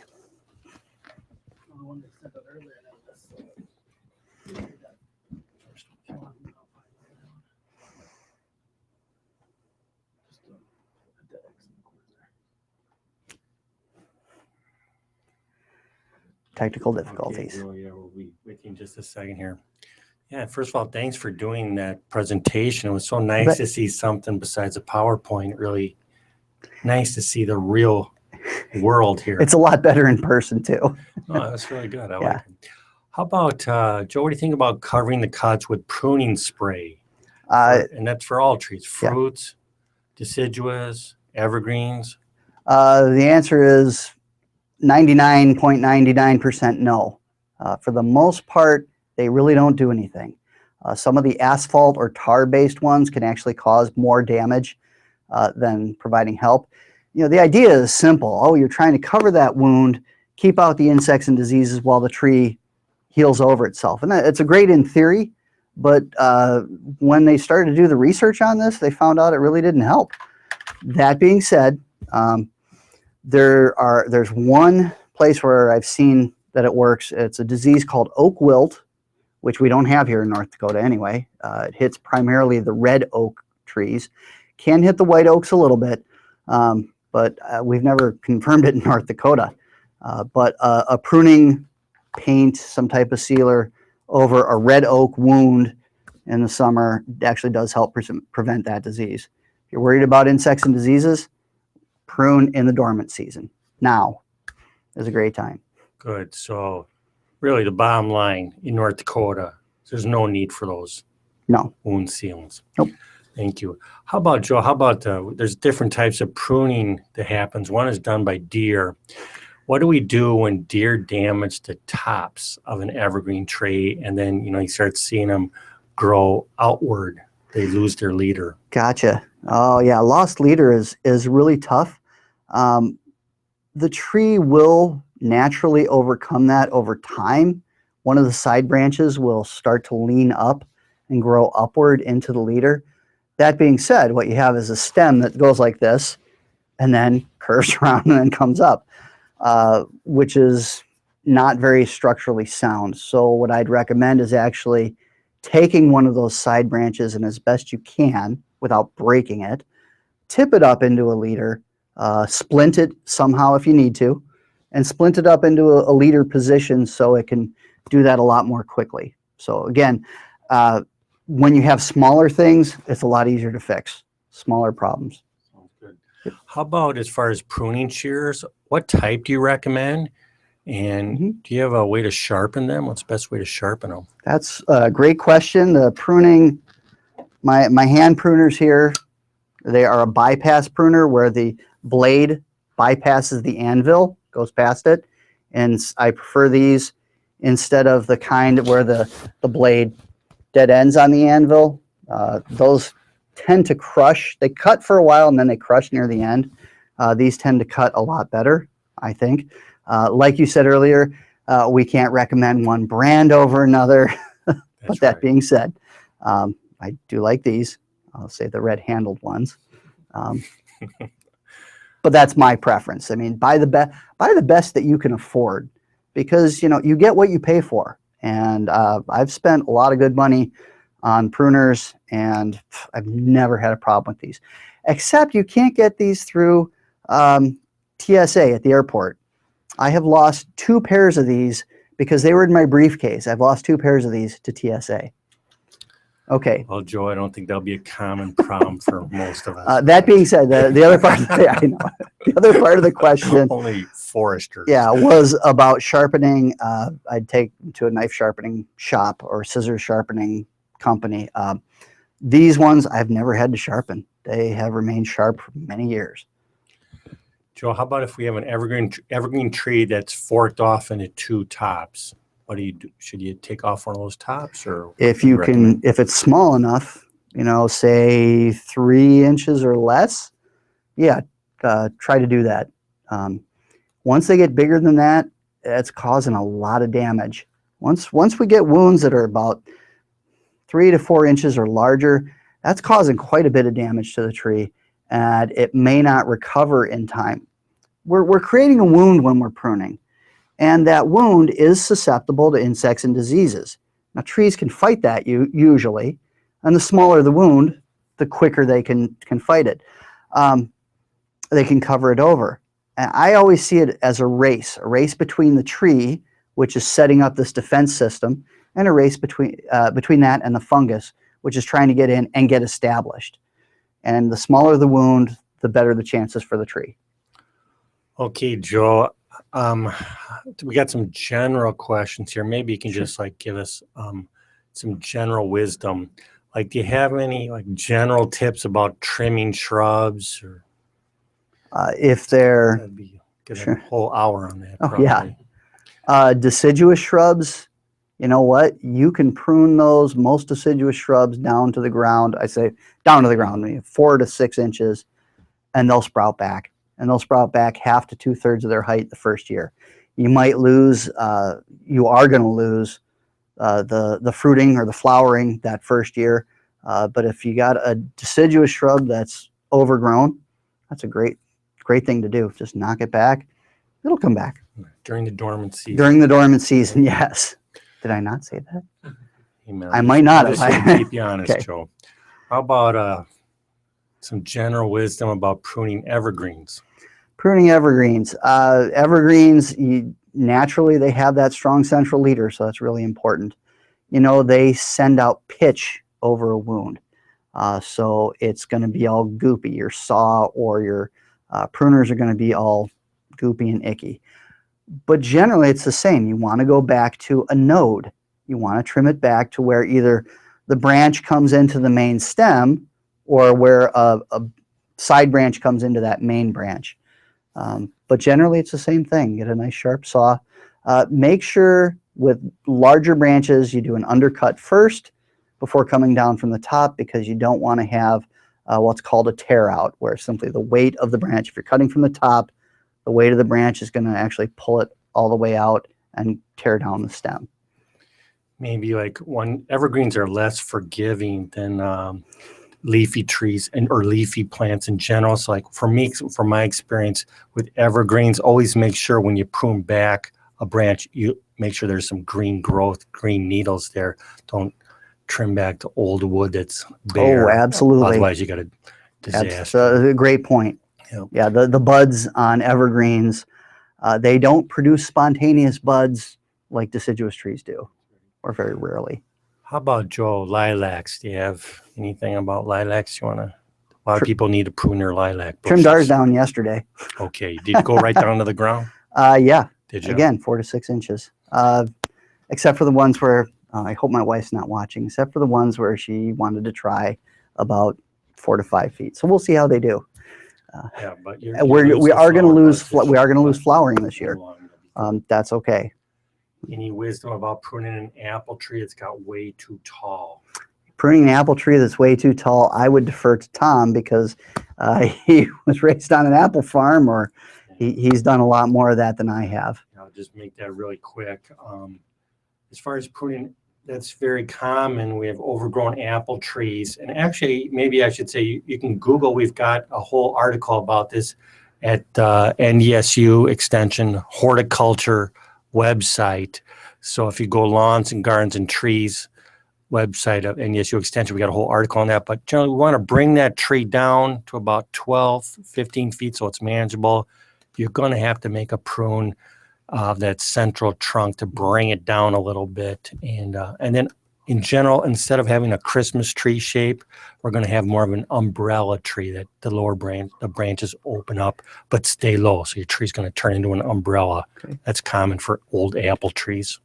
And I believe that you use, like I demonstrated, a subordinating cut, where you would take out the larger branch, but you keep a smaller branch that's of decent size. Yes. I know there's a term for that. What do you guys call it? Alternate leader? No. Well, no, it's going to turn into more like an open center approach instead of the central modified leader. Modified leader is like what I call a Christmas tree shape, but or pyramidal cone shape. We're going to get away from that. Mm-hmm. Okay, Joe, this person has some maple trees, some dead tips that are about 6 to 12 inches long. Some stubs that are 6 to 12 inches. Should she trim them off or leave them alone? If they're just the tips, I wouldn't worry about them. You can trim them off. That being said, they're so small, I would assume they'll break off on their own, in the next big windstorm or the next winter. It's no big deal. I see that often on maple trees, certain maple trees, when we have a bad winter. Okay, we've been talking about pruning for a central leader. Mm-hmm. Are there tall species that are better for low branching and multiple leaders? Low branching and multiple leaders, but tall species. Is that what you said? Yeah, so it's like kind of like old silver maples sometimes. Well, I'm thinking silver maples or willows. Things that are generally weaker wooded. That's going to be a little tough. These modern elms, I have to say, you got to stay on them to create that central leader. Otherwise, they're going to be multiple leaders going off in multiple directions. They grow like crazy. Yeah, and yep. So again, there's a question about what do you do with an evergreen tree that has no lead? It doesn't have a leader. Mhm. We just talk about just trying to Sure. develop a leader with As a best you splint. can, splint one of the side branches up to become the new central leader. Okay, we got a lot of questions here, Joe. We're gonna just tap you full here, our knowledge here. When you got fruit trees, should we dip the pruners in bleach before each snip?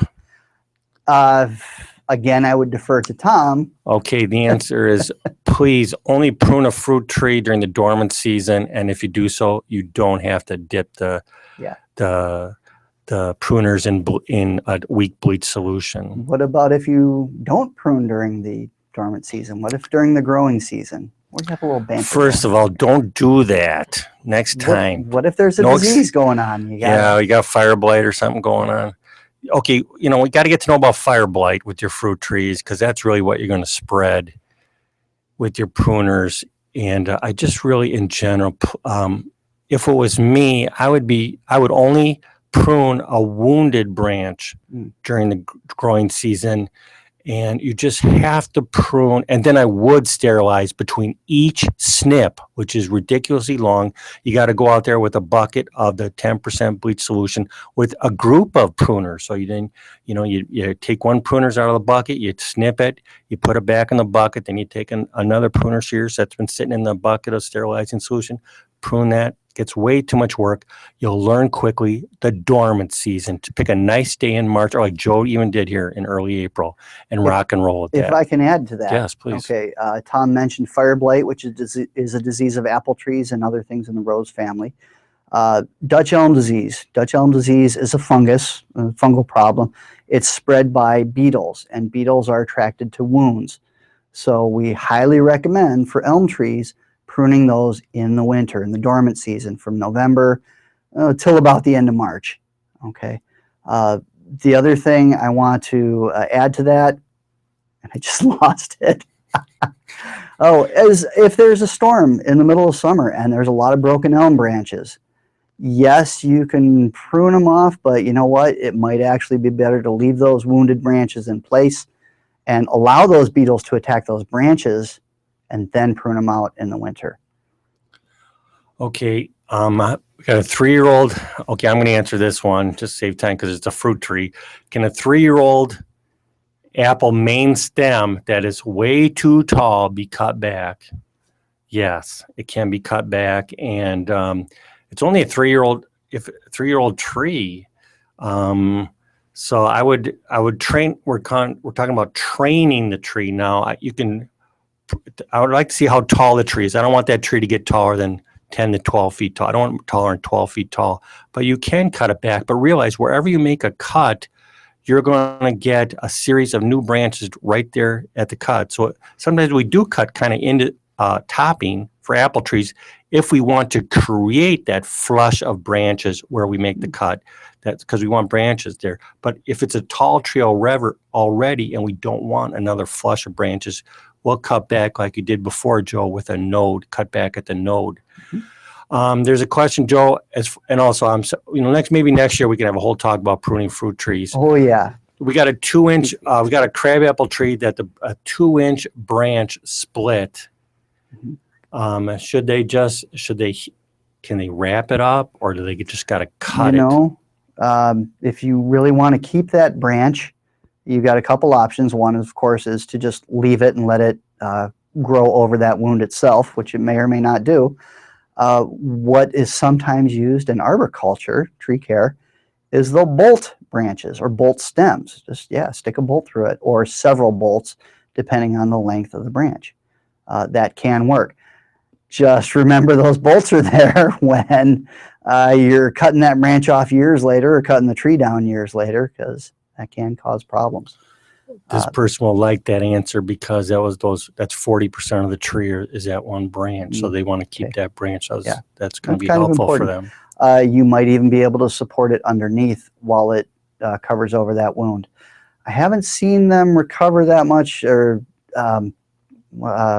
crab apples do that. Oak trees, I've seen oak trees with split branches more than once, and oaks are so strong they can actually take that. Pretty amazing. Joe, you know, with that 1/4 rule you talked about, does that include dead branches, or can I take out all the dead branches? You can take out all the dead branches. That's a great question. How about any advice on pruning pine trees, and how much can you prune off? Again, don't take out that leader, but again, no more than about 1/4. That's our goal. Have trees lived and thrived after losing more than 1/4 of their branches? Sure they have. But it's going to cause stress, and it increases the potential for insect and disease problems. How about what's the best way to cut out black knot? Oh, black knot. Black knot is, for those of you who are not familiar with that, on choke cherries, black knot's it looks like dog droppings on the choke cherry branches. Okay.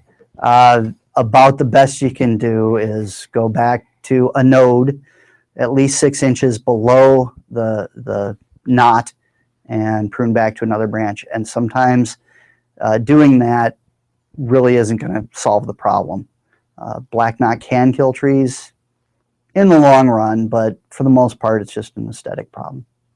How about pruning carragana in a tree row? Pruning? Yeah. I wouldn't do it. I would maybe cut it down to the ground. What I call cutting down to the ground is not pruning, it's rejuvenating. You're making it juvenile again. Cut it down to the ground and let it come back. If you already have a tear out, how to repair? Oh, that's a great question, a tough question. About the only thing you can do is remove any loose wood or loose bark. Some people will actually trim a nice sharp edge around that. It may help, it may not, but that's about all you can do, unfortunately. How about, should you use a different type of pruners for a fruit tree and a leafy tree to prevent the spread of disease? Should you use different pruners or different set of pruners? Different set of pruners? Not necessarily. It's that going back to your bleach issue. Yeah, just prune during the dormant season. You're right. Dormant Just make season. sure they're sharp. Yes. I know we only have 2 more questions here. I know. I'm sorry, the people are in demand, Joe. They want your answers. When do you prune a reblooming lilac? Reblooming lilac. I am not familiar with a reblooming lilac. Those are ones that have another flush of blooms besides the first spring flush. That's a great question. I'm not familiar This is with what that I would one. do. I would treat it just like a normal lilac as far as the wood goes, but as far as the flowers go, always trim off the flower seed heads. But still, it's a leafy shrub. Treat it just like a leafy shrub, you know, like prune during the March. Nice day in March. What do you do with an Alberta spruce that has frost damage on top? How are we going to handle that? Just trim off that frost. I have not damage. heard good things about Alberta spruce in North Dakota. That's just trim off that dead thing, dead one. top, and try to create a new leader. But yeah, that's really pushing the zones here in North Dakota. And this last question: this person has a plum tree that has a lot of dead branches. It's looking pathetic. Is there a way to save it? You can rejuvenate it. You can go down to the ground, and it can. They often sprout.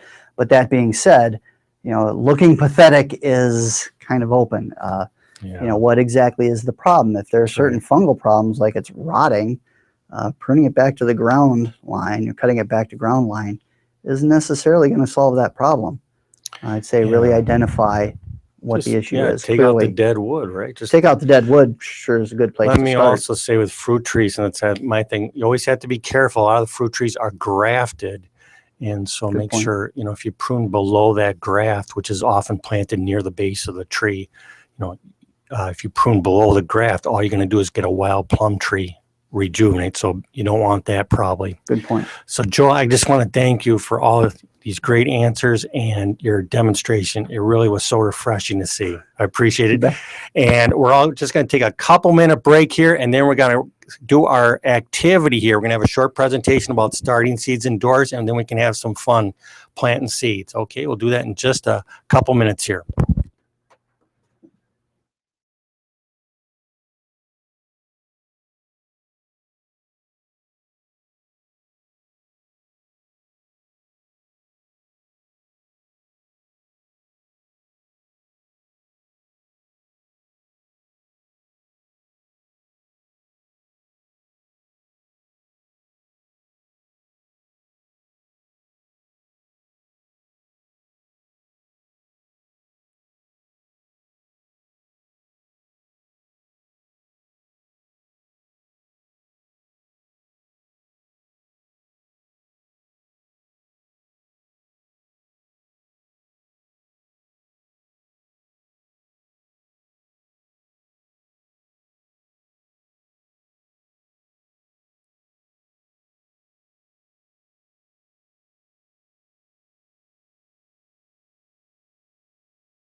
it on. It's on. Here I am. It's testing. You don't need the clicker then. You don't need the I'll clicker, advance it'll for just you. advance. You just have to say next slide. Or can we just put this in here? Okay. Is this it? It Yeah. won't advance. But it in won't advance for Collaborate. Collaborate anyways. Okay. I'm just doing for Collaborator. Okay, Joe. Yep, I'll give you a second. Okay, here we go. So is my mic on here? Yes, your mic is on. Okay, Yep. so we're sorry we had a few technical difficulties there with our computers, but we're going to start with a very brief presentation about starting seeds indoors. And so Scott, our advancer doesn't work, so should I just say next? Great. Okay, why should we start seeds indoors? And I think the big reason is because it just opens up a whole world of possibilities for us. We're no longer limited to what is available at the local garden center. Now we can grow hundreds and hundreds of different types of vegetables, flowers, and herbs. But there's other advantages too. One is when you direct sow in a garden, you're never exactly sure what kind of stand you're going to get. But if you use transplants, you're going to get an instant and reliable full crop stand. And lastly, when we use transplants, we're going to have faster blooms and faster harvests. And for some crops, like a late ripening tomato, that make all the difference between having a crop to harvest and not having a crop to harvest. Next slide. Oh man, and just look at, there's such a world of different colors and flavors out there. Next slide. Have you ever grown an orange pepper? This is Orange Blaze, one of the top performers in our home garden variety trials. It's one of the most reliable, colorful, and early ripening peppers, but you just don't see it at a garden center. But if you grew your own transplants, you could grow Orange Blaze. It's just one example of what's out there. Next slide. When to sow, there's a few key factors. One is your last frost date. So people up in the northern part of the state, they're going to have a later spring frost. And so they're going to start their seeds later than people who have earlier, or one that has whose spring frost is like, let's say, in early May instead of late May. The other thing is the growth rate of the plant that you're growing. Cucurbit, like a cucumber or squash, you plant a seed of that, it's ready for the garden in 3 to 4 weeks. On the other hand, like a pepper, that's going to take 8 weeks. So that's going to affect the time that you sow. And also, lastly, when do you want to put the plants out? If it's something like broccoli that can take a frost, we're going to start those seeds earlier compared to, let's say, again, like a pepper that can't take frost. We're going to have to delay the planting of that. Next slide. Here's an example of some frost dates for the major towns in North Dakota, and you see a website there where all of us can go to find the average 32-degree last frost. So you see, like, it's the second week of May is when we get most of our last frost. Next date. And I just did a few examples of when you consider everything, your last frost date, and here's if the last frost date's May 12th. And if, like, you take the top one, broccoli and cabbage, that'll take a frost. So we can start that seed in March. Whereas, like, again, that cucumber squash, that gets done quickly. And also we can't plant that till late May. So we're not even going to plant that. So what does that do for us tonight? Tonight, we're going to be planting tomatoes and peppers and squash and pumpkins. So if you look at the tomatoes and peppers, we're in a good window to start our tomato and pepper seeds now, because after about 6 to 8 weeks, they'll be in a perfect situation, a perfect stage for transplanting. On the other hand, the pumpkins and the squash, they're going to get way too leggy if you start them now. So take those seeds home and start them at the end of this month. Next slide. Okay, a few key factors about being successful starting your seeds. One is the media you use. Use a seed starter mix or a potting soil mix if you have to. Seed starter mixes consist of peat moss, compost, and those white crystals called perlite. They drain well, and it's a relatively sterile mix. That's really good. Don't use garden soil or don't use topsoil, because if you use that, it doesn't drain very well and it can get hard. Also, garden soil can be full of disease, and our seedlings they'll have a disaster. So don't be cheap as far as that goes. Get a seed starter mix or potting soil. Next slide. Also, keep in mind warmth, warmth, warmth. Our seedlings like it warm, especially to germinate. They like 70 to 80 degrees to have strong germination. And so this is like a photo here of a seedling heat mat that you can purchase. And that gives about up to 20 degrees extra temperature. And that's especially important for like tomatoes and peppers and melons. They like the temperatures in the high 70s to 80s to germinate. And the other thing is avoid a windowsill. A lot of us start seeds along windowsills for the light, but it gets a little bit cool there at night, and our seedlings are going to struggle as far as germination. But after they germinate, the seedlings are more adaptable and they can tolerate some conditions such as room temperature. They like it a little bit warm, 70 if you got it, but they'll tolerate room temperatures. Next slide. Thank you. For the moisture, keep our soil media moist, but don't make it wet. Okay, we talk about the consistency of a wrung out sponge. Don't let your plants sit in water. You have to allow for drainage. If you have plants sitting in water, what's going to happen is that water is going to fill those air pockets and our seedlings are going to drown to death. Literally, their roots drown to death. So drainage is critical, and use water at room temperature. Don't shock your plants with cold water, for example. Nobody likes a cold shower, whether you're a person or a petunia. Don't shock your plants. Use room temperature water. Next. Let's just clip this in the middle of your sweater. They were saying you were sounding a little muffled. We're just going to switch the inputs. Okay. Okay, go ahead. See if this sounds better. Next slide. Here's an example of the scourge of a lot of us who start seeds, damping off. And almost every gardener has to admit that at one time or another, they've had plants that have damping off. A fungus starts at the soil surface and kills off the plants. The soil is kept too moist. So be careful of that. Next slide. As far as the lighting goes, light quantity matters. We've got to give our plants sufficient light. Light quality, like grow lights, it's not a big deal with plants. Okay. Sorry, guys. Our first night in the studio, we're getting this all figured out here, everybody. Okay, here's an example of a system where we have some plants growing under some lights. And what I like to do is I want to get as much light as possible. And this is just fluorescent tubes. That's perfectly fine for seedlings. Okay, so what I'm going to do is I'm going to put my hand on top of those plants and I'm going to drop the lights farther and farther down until the top of my hand is uncomfortably warm. If the top of my hand's uncomfortably warm, the plants are uncomfortably warm. Okay, so then I'll have to raise up the lights a tiny bit. Okay, but make sure you get enough light to your plants. Next slide. If you don't have enough light, you're going to start seeing plants lean towards the light. And this could be the beginning of disaster. When we see slender plants, that's a disaster. We got to either rotate these plants and even better, give them supplemental lighting. Next slide. There we go. There's two systems we're going to be showing tonight. One is trays. Next. Sorry, I think I jumped in. Okay, there we go. Fertilization.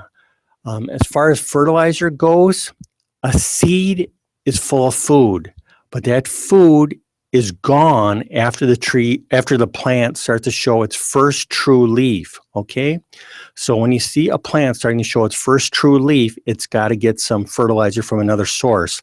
And since most of our seed starter mixes do not have a lot of nutrition in it, this is when we start to fertilize the plant. Usually we use a soluble fertilizer that mix up with water, about half strength, and use a starter fertilizer or even something like Miracle Grow is just fine.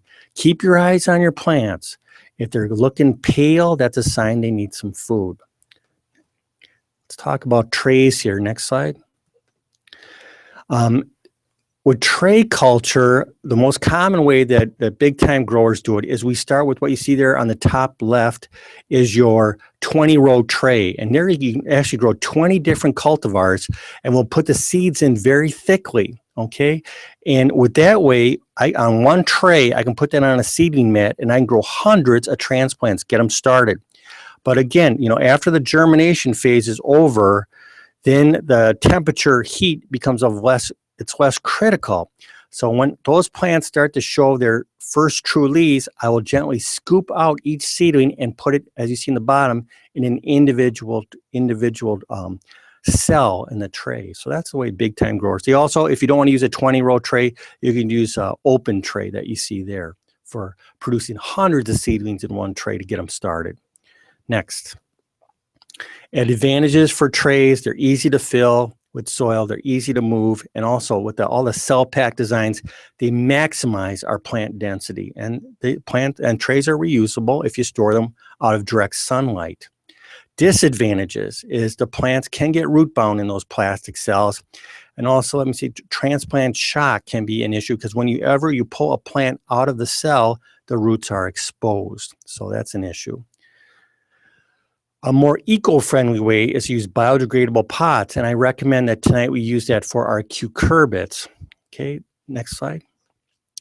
An advantage of biodegradable pots is that they're eco-friendly. You know, plastic doesn't degrade, but these pots, primarily made of peat, do degrade. And also another nice thing is they have less transplant shock because when the roots are never exposed to the air. You know, you're just going to slip that whole pot into the ground.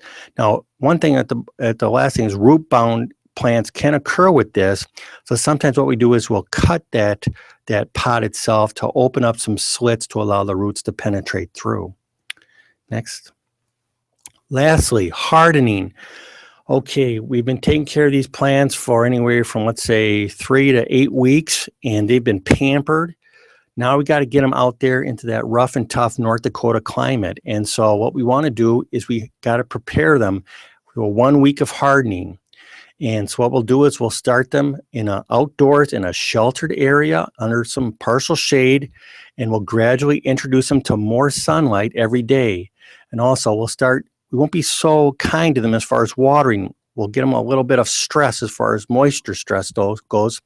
So then after 1 week, they're ready to go out to the field, and preferably pick a less stressful day. So a cloudy, calm day would be best. Give them a drink of water and you should be rearing to go. So lastly, next slide. Let's just talk about some of the seeds that you can grow tonight. We have seeds of 2 of the best quality, most popular fresh market tomatoes in North Dakota, Celebrity and Mountain Fresh Plus. Next slide. For something a little bit different, you can try some of these more exotic artisan types. This is Blush. It's known for its special flavor and color. This is a viney plant, so you're going to have to trellis or cage this type of plant for sure. Next slide. We've got different types of peppers. This is Ace, the most commonly used reliable pepper, bell pepper for the north. Next one.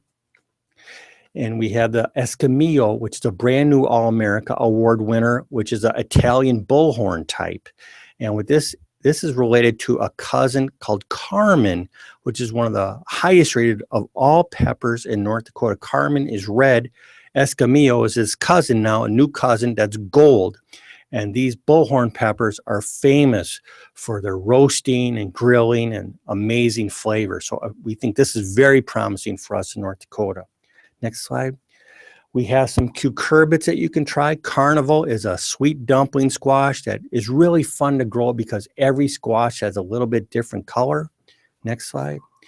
Burgess is a buttercup squash, and a lot of people who really live for winter squash, they'll tell you that buttercup is the finest flavored of all winter squash, and it's from North Dakota, buttercup squash.